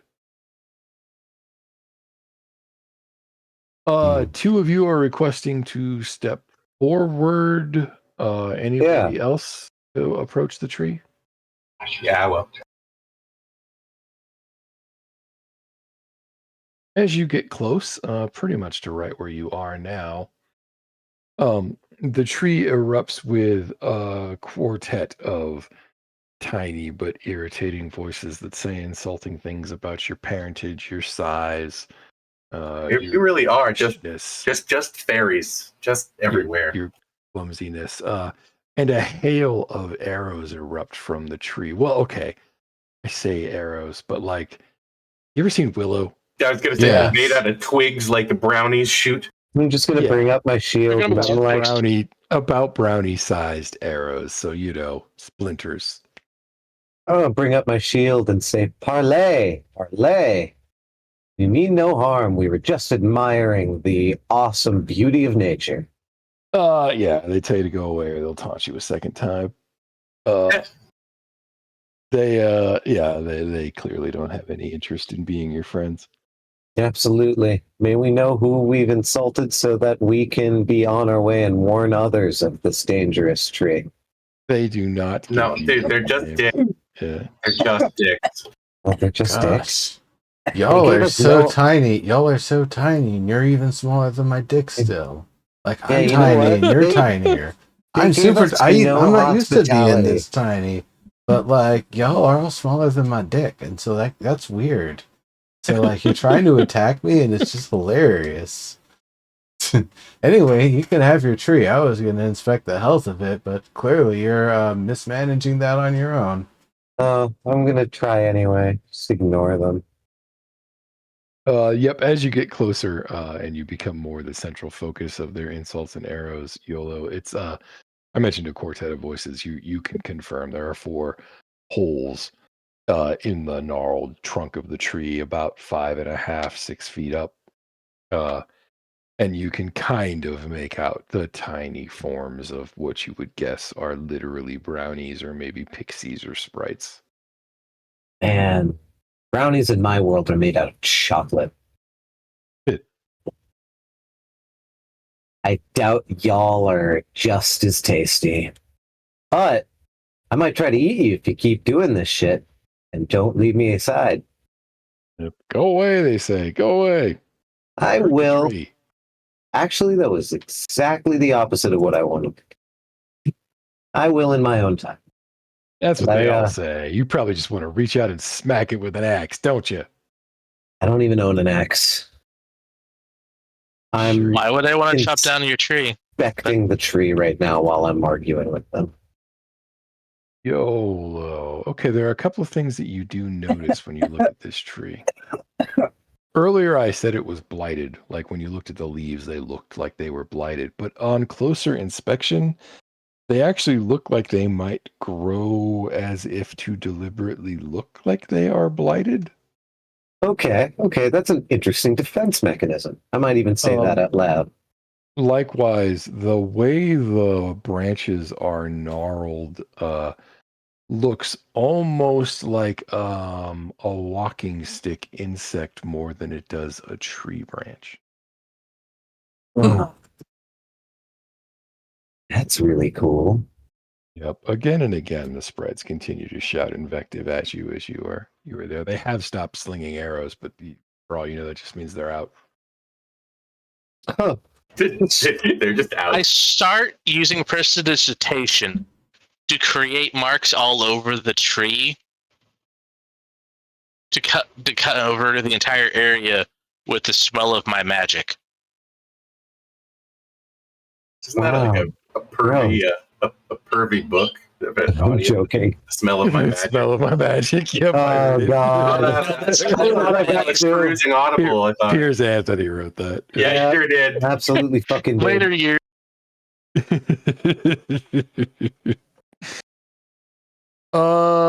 Yeah, okay. So as you cast prestidigitation, that gets the pixies shouting even more. Right even up to false bravado, like that all you got? What are you doing, Les? Oh, well, I thought the area needed to smell a little bit better, so I don't feel like It does. cooking. It's got like a bakery smell going on. It's nice. Yep, going all over the place. I guess that's fine. So this tree is way more alive than it gives up. Or gives on, rather. That's what I meant to say. Let's on? Let's on. Yes, that's way better. Yeah, there we go. Yeah. Yep. This tree is way more alive than it lets on. Oh yeah, have you tried touching the So branches? you suppose it walks around No, I like a just traveling tree. I've been looking at this, this That's a trunk, Silverstein. the way that the branches move out. There's I think this tree grows specifically to look like it's dead. That's interesting. Well then, let me see if there's any like closed flowers or seed pods or anything over here. Nothing that you can see. Actually, do you want to roll nature for me really quick?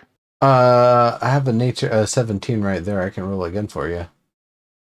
Oh, did you roll a nature? You did roll a nature. Sorry, I didn't notice that down there. Yeah, so no seed pods, no flowers, no visible sign of seed pod cases or flower petals on the ground. Almost as if this tree maybe doesn't propagate that way. Honestly, this is just me reaching, Phalian, but this tree sort of reminds me of a Fey-touched birch. Perhaps it spreads its children through a root system. Your mother was a Fey-touched birch. That could be interesting, but then Birch. why wouldn't we see more of them elsewhere is one question, and then the other is why does it look like it's Well, is it, Perhaps it's what's up with being that rope? drowned. Perhaps it's being drowned out. What is up with that rope? I'm gonna look and see Is that it rope like that's more attached down or something? Or No, it's a clothesline. clothesline? There's for even the pixies. closes on it. No, these are bullywug size clothes. Do you pixies enjoy the fact that the bullywugs are using your tree as a clothesline? Hey, fuck you too, they say. Oh, they're sensitive about the fact that they do laundry for the bullywugs. Oh, How long okay. does it take to scrub out the gooch of a frog person's pants? Wouldn't you like to know? Yeah, did you use your tongue for that? Are you? That's why you got such a dirty mouth. Are you launderers? You do laundry for the king? That does not get a response. Oh, you do. Hey, so what do you suppose happens if you plug all the holes? Oh, don't do that. Oh, I just wanted. What happens if you light the clothes on fire? Oh man. No, suppose I they don't would want burn. it. There are pants up there. Are any of those clothes like good looking? No, they're frog gooch pants, dude. It doesn't. Yeah, I mean the there are frog clothes. good pants. Yeah, Okay. no, all of the clothes around here are pretty grubby. You've noticed. Yeah. In fact, Trinket, Bauble, and Charm, actually, with their little quilted robes, had probably the best looking clothes you've seen since you got here. What an insufferable little kingdom. I tie the I untie the rope that's attached to the tree and just let it drop. That would be very difficult to do. There Oh. is a very complicated knot that Oh, secures the rope to the branch. Interestingly enough, though, it secures it loosely. Like if there were enough slack in the line, you could probably slip it off if you threaded it all the way to the end of the branch. oh, so it's not choking out the tree? Absolutely not, leaving no mark at all, in fact. Okay, maybe I'll leave it untouched then. I was about to take my knife out and cut it like great Alexander Gordian. Yeah, that would work for what it's worth. I mean, it doesn't seem like it's magic, you know. Yeah, and I haven't wanted to use my magical sense. You know, I'm I think kind the of last bored. thing I want to do is climb the top of the tree since you said it was mostly a stump, and I want to see what everything looks like from the top. Well, he climbs up. I actually want to work on ritual cast detect magic. Okay. Can you roll athletics for me? Absolutely. You weigh 141, right? Or was that Jory? No, that was Jory. I weigh that was me. 114 plus all of my equipment. Plus all of my equipment, I weigh 117. Sure. Okay. I'm mostly dead. You know, not a lot of water weight. Right, I was going to say, so you're kind of desiccated. Yeah, that's Right, exactly what I was saying. Ooh. Nice. Okay. You managed to make it to the top of the tree. It's barkless, so it's actually a much harder climb than you expect. But also, you do it with enough care that you don't even leave a mark on the tree as you climb to the top. So while your friends in the bowls, is that what those are called, of the tree? Yeah. Yeah. Are still busy screaming and yelling at you. They don't seem that whatever you've done doesn't seem to rise to the level of reaction from them. So you find yourself standing atop the tree stump. Actually, you want to roll insight for me really quick? Absolutely.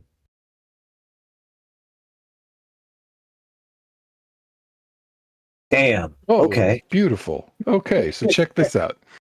It is very obvious to you as soon as you get to the top of this tree that the stump top is more akin to like a beetle's coloration meant to mimic a tree stump It's totally than true. the actual like rings of a tree stump.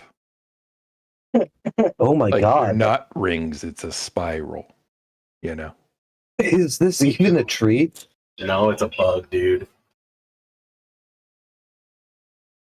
That they No live one in. gives you an answer. Like a stick bug is what you said before. Yeah, that was my first clue, and then I was thinking about it. They could probably ride around in this little bug. Ah, It does seem firmly rooted, but I mean, if it's not a tree, then that just is a seam, right? It could stick its little fingers into the ground. Right, exactly. Like it's probably not actually rooted so much as roosting, you know? Assuming your assumption is correct, of course. Weird. it's not even a the- tree, is it? That's The fog does make it kind of hard to see around you, but directly to your west, there is a small hillock that overlooks the water, and there seems to be a large cast iron cauldron on it. yeah, I see it. Directly south of that, probably about 45, 50 feet down the hill, is a pretty large hut, but it's still a hut, you know? It's probably Illig's hut. It's generally the area they said you'd probably find it. So if it's not that one, it might be another one nearby because you can see there are others over there. Yeah, but the one next to the mushrooms is probably the hut that we've been given, right? Yep, that's a fair cop. Did say just across the way from the tree. Hey, so, yeah, fairy folk. This is a really cool being you have here. I'll leave They're here in not- just a second. They're not talking to you except to throw insults your way. Any herring guns steal shit from you? You don't get a response to that. Well, if they did, I might so happen to be able to give it back to you. If not, They're- I will be on my way as if I said. Yeah, they have literally no interest in conversing with you as equals. Who are these miserable peoples? I wish I could. It's more like your mother smelled of elderberries. I wish I Right. could figure out what this tree is. Can I roll animal handling? Go for it.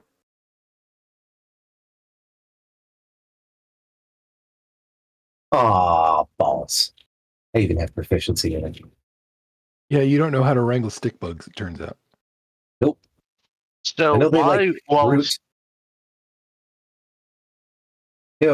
Bugs like fruit. Watson, could you make like a wafting smell of something delicious for a bug? I'm gonna try to. that should have already been Lying happening. down. Like I've been casting enough spells. Like there should be fruit pie, smell, cakes. You name the confectionery, we got the aroma going on. No, but one specifically for a bug. Faerly. Yep. You realize it's not a bug after you look at it for a while. You realize it's a blight. A massive blight. A blight? Uh-huh. What the hell's a blight again? A tree blight. It's like a In gall. the redshift of that which birthed our friends who grow flowers. Ah, yes. A blight is something that kind of resembles an animated tree, but isn't actually a tree. It's more like a plant elemental. I see. It is a massive blight. Oh, Oh, isn't that what the nice dryad lady was? No, she was a dryad. No, I mean what was happening to her tree. Oh, she was blighted, but a blight is a kind of D&D monster.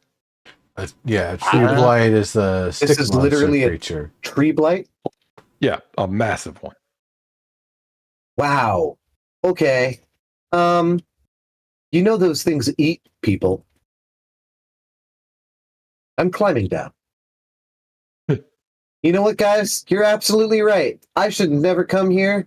You live in a giant blight. Respect. I don't know how you did that. Cool. They're They're You didn't- birds too that small to eat be the worth eating. Teeth of crocodiles. Yeah, exactly. You didn't even like need to shoot shit at me. You just need to tell me that you lived in a giant blight. That's what the fuck. I climbed up on that. Good thing it's dormant. And literally, like, what the fuck? I have lost. There we go. Wow, for a second there, I lost the ability to scroll. That was weird.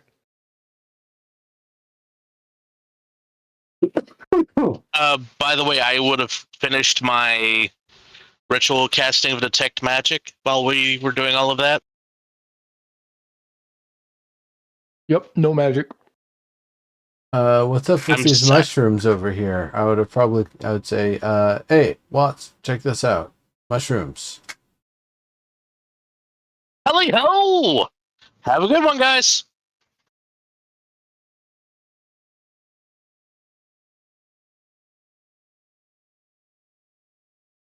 All right. As you approach this Mushrooms. giant toadstool patch, your heart suddenly feels cold, filling you with a sense of loneliness that borders on despair.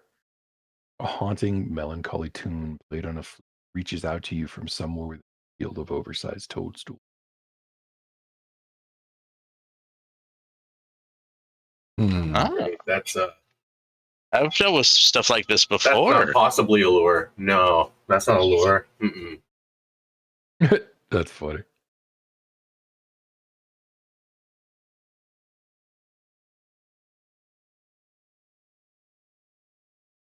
Like a haunting flute melody. And it's like, come get eaten. Help me.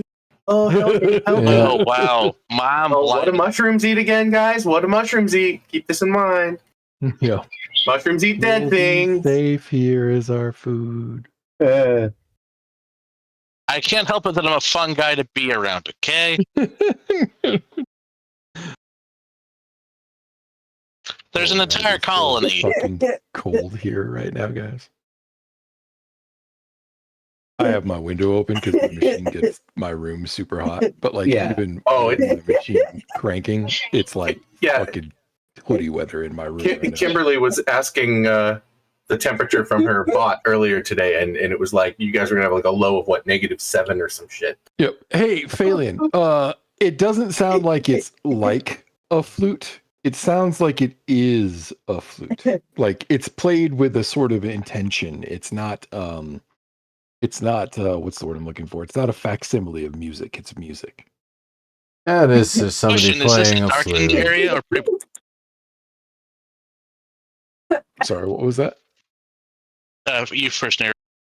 Oh, that's funny. That it actually is just a flute. Everybody, maybe this mushrooms of despair would be something worth grabbing a chunk of with the mage hand, chucking in Possible. chucking in the box. I mean, we already have an ice mushroom. Not wrong. Is it getting pretty dark here? Is it pretty light outside still?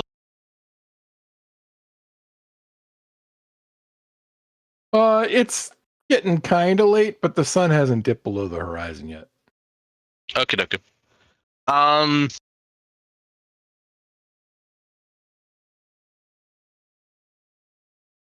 Duder should be up this way across the way.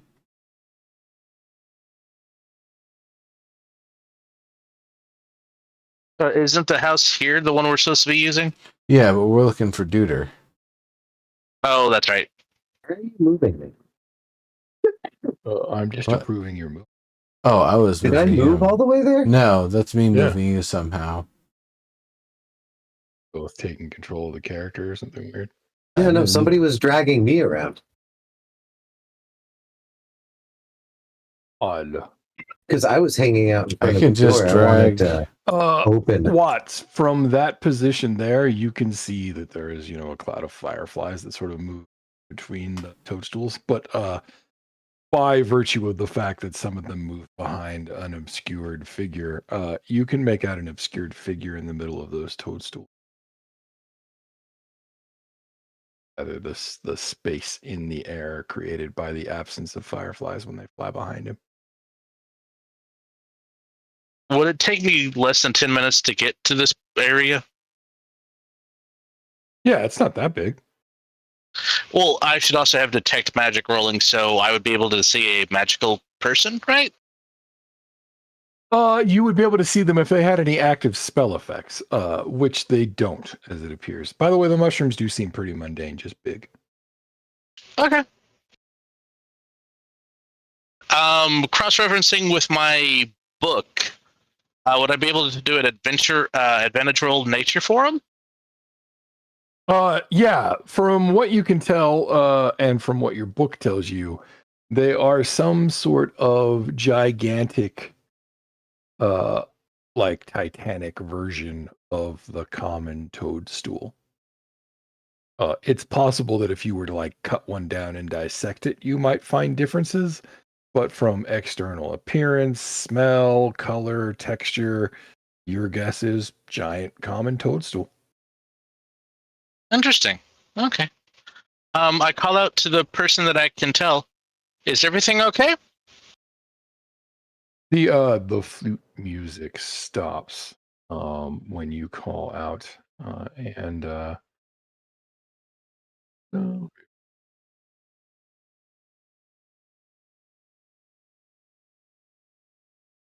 and a figure steps out. A wood elf. Oh. Can't at first even really tell what their presented gender is. After a while, you realize though that they're probably male or male presenting. They don't say anything. They just sort of stand there next to you, waiting for you to continue.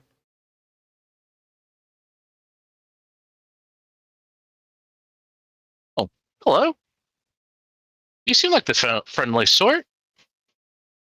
Would you like a good berry? No, he says at last. I'm fine. I hate to say this. You don't seem very fine. Have you lost something? Have I lost something? Perhaps better to say I failed to purchase something. Hmm? Oh, I hate it when I miss the sales of things. Sometimes the merchants don't want to sell the things that I want them to sell, or someone got there before me, and well, I missed the thing that I was really after. In my case, they were more than happy to sell. I was more than happy to accept, but when it came time to pay the cost, I was a fool. Ah,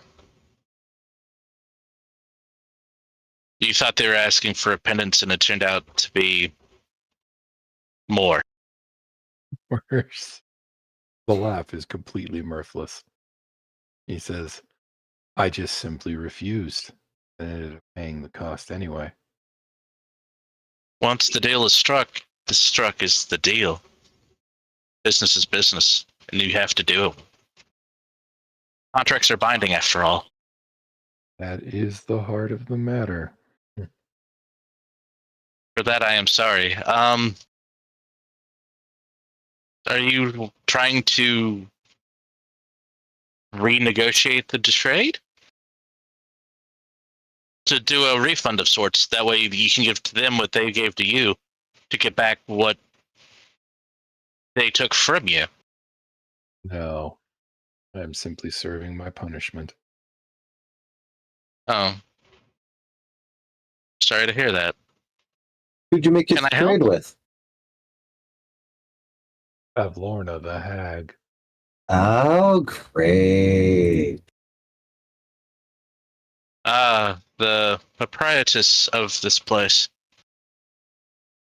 Be lady of the lake.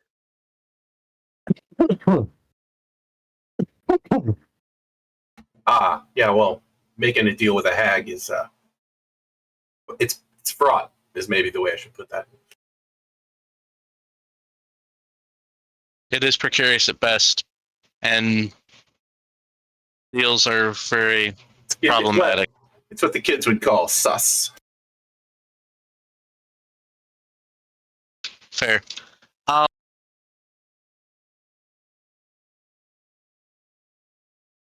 if I'm able to know, may I know what the trade was? Well, I can tell you what the trade was supposed to be. I simply wanted to be done with the remember.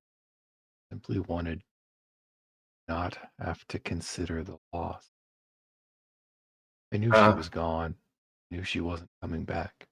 It's the eternal sunshine of the spotless mind. So I made the deal.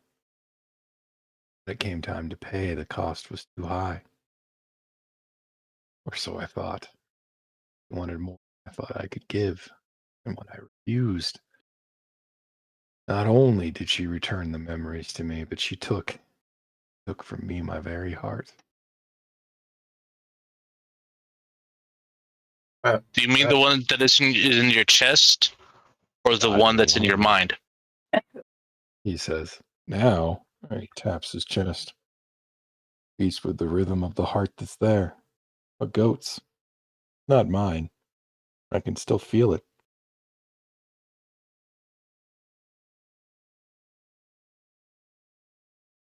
That's Do you know what she does with my actual heart? Hmm. Well, it's funny in a way. She uses it to keep her meat locker cold. Hmm. Huh.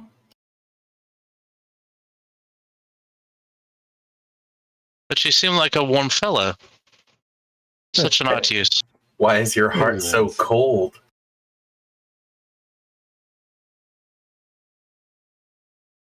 I suppose they say the love is a fire. But what happens when a fire dies? Start another one? Depending on how it ends, you turn in on yourself. The warmth turns to cold. The endless bitter of winter. Man, Watts is waxing poetic tonight. No, I'm pretty sure you start another fire. Not always. It depends on the heart. Sometimes your heart's been ripped, torn asunder. There is no Doug, hope. There is no warmth. if There it's is no tender. There is no It's fine. tomorrow. He says, tapping his chest. Beats with no fire.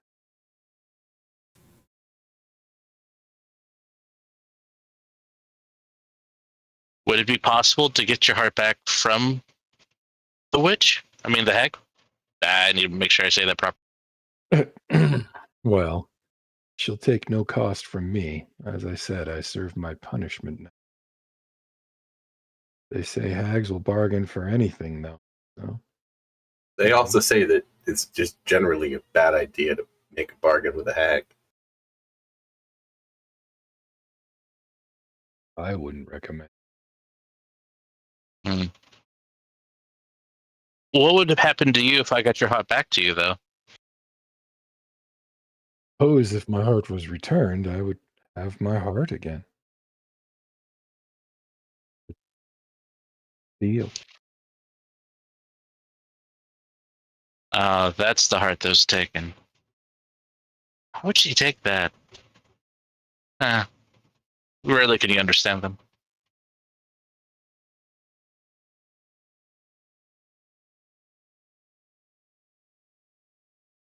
apparently to chill the meat locker. Yeah, I assume it just beats and pumps the magic that keeps it Yeah. cold. I was What kidding caused when your I heart implied to you lose had a its fire? cold heart. What was that? What? What caused you to lose the fire of your heart? Loss. Grief.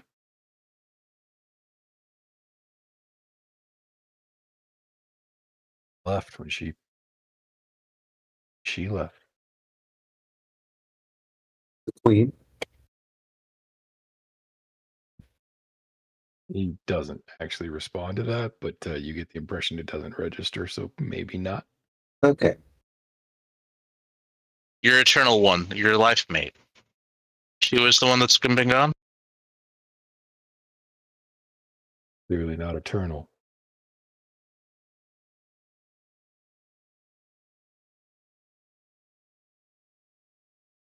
Not her, anyway. Me. Down in his chest again. Probably.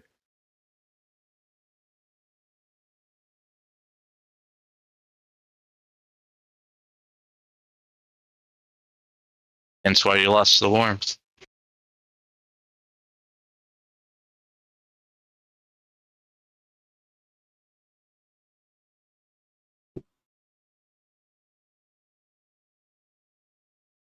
Well, if Then we come again, he just across falls silent, sort of stares at you expectantly.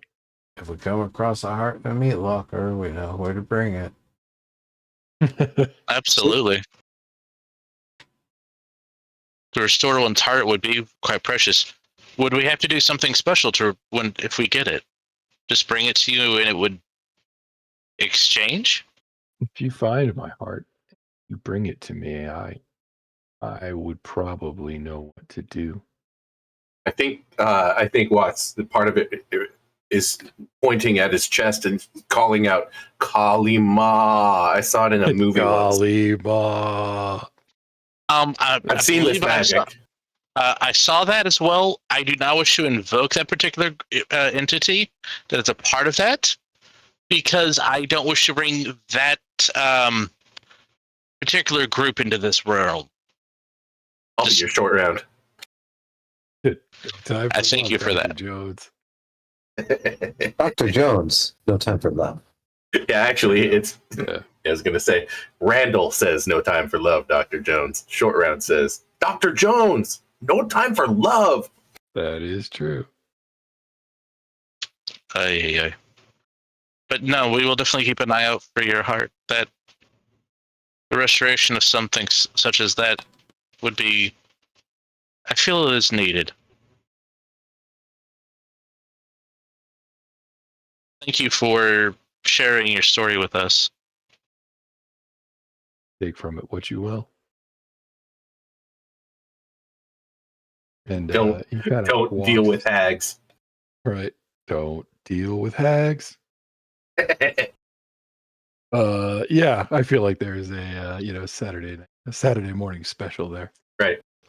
Yeah, the elf walks back into the toadstool patch and once again resumes forlornly playing his flute. And I'd love for them to just follow us, play the flute.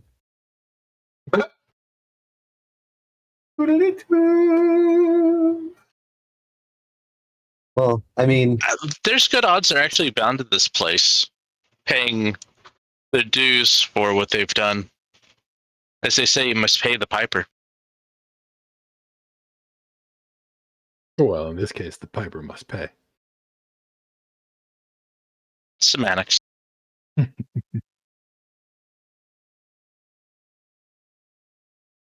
Okay, Watch, you're standing in front of the door to a pretty run down and kind of decrepit old hut. I think this is our hut.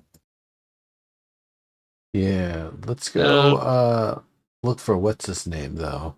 We don't need to settle in just yet. No, All we right. don't need Well, to. why don't we pick that up next session? Because it's 1 in the goddamn morning for me. So. Yeah. Okay. And -7 degrees. Correct. I'm going to go put a blanket around myself as my thought. That sounds comfortable. Fair enough. I'm actually dreading Sunday and Monday, where Is that when the front hits you? Yeah, we're supposed to get the worst of it tomorrow. Tomorrow, we're supposed to have literally -25 wind chill. Yep. Nice. No snow, though. It's supposed to stay dry. Yeah, too cold.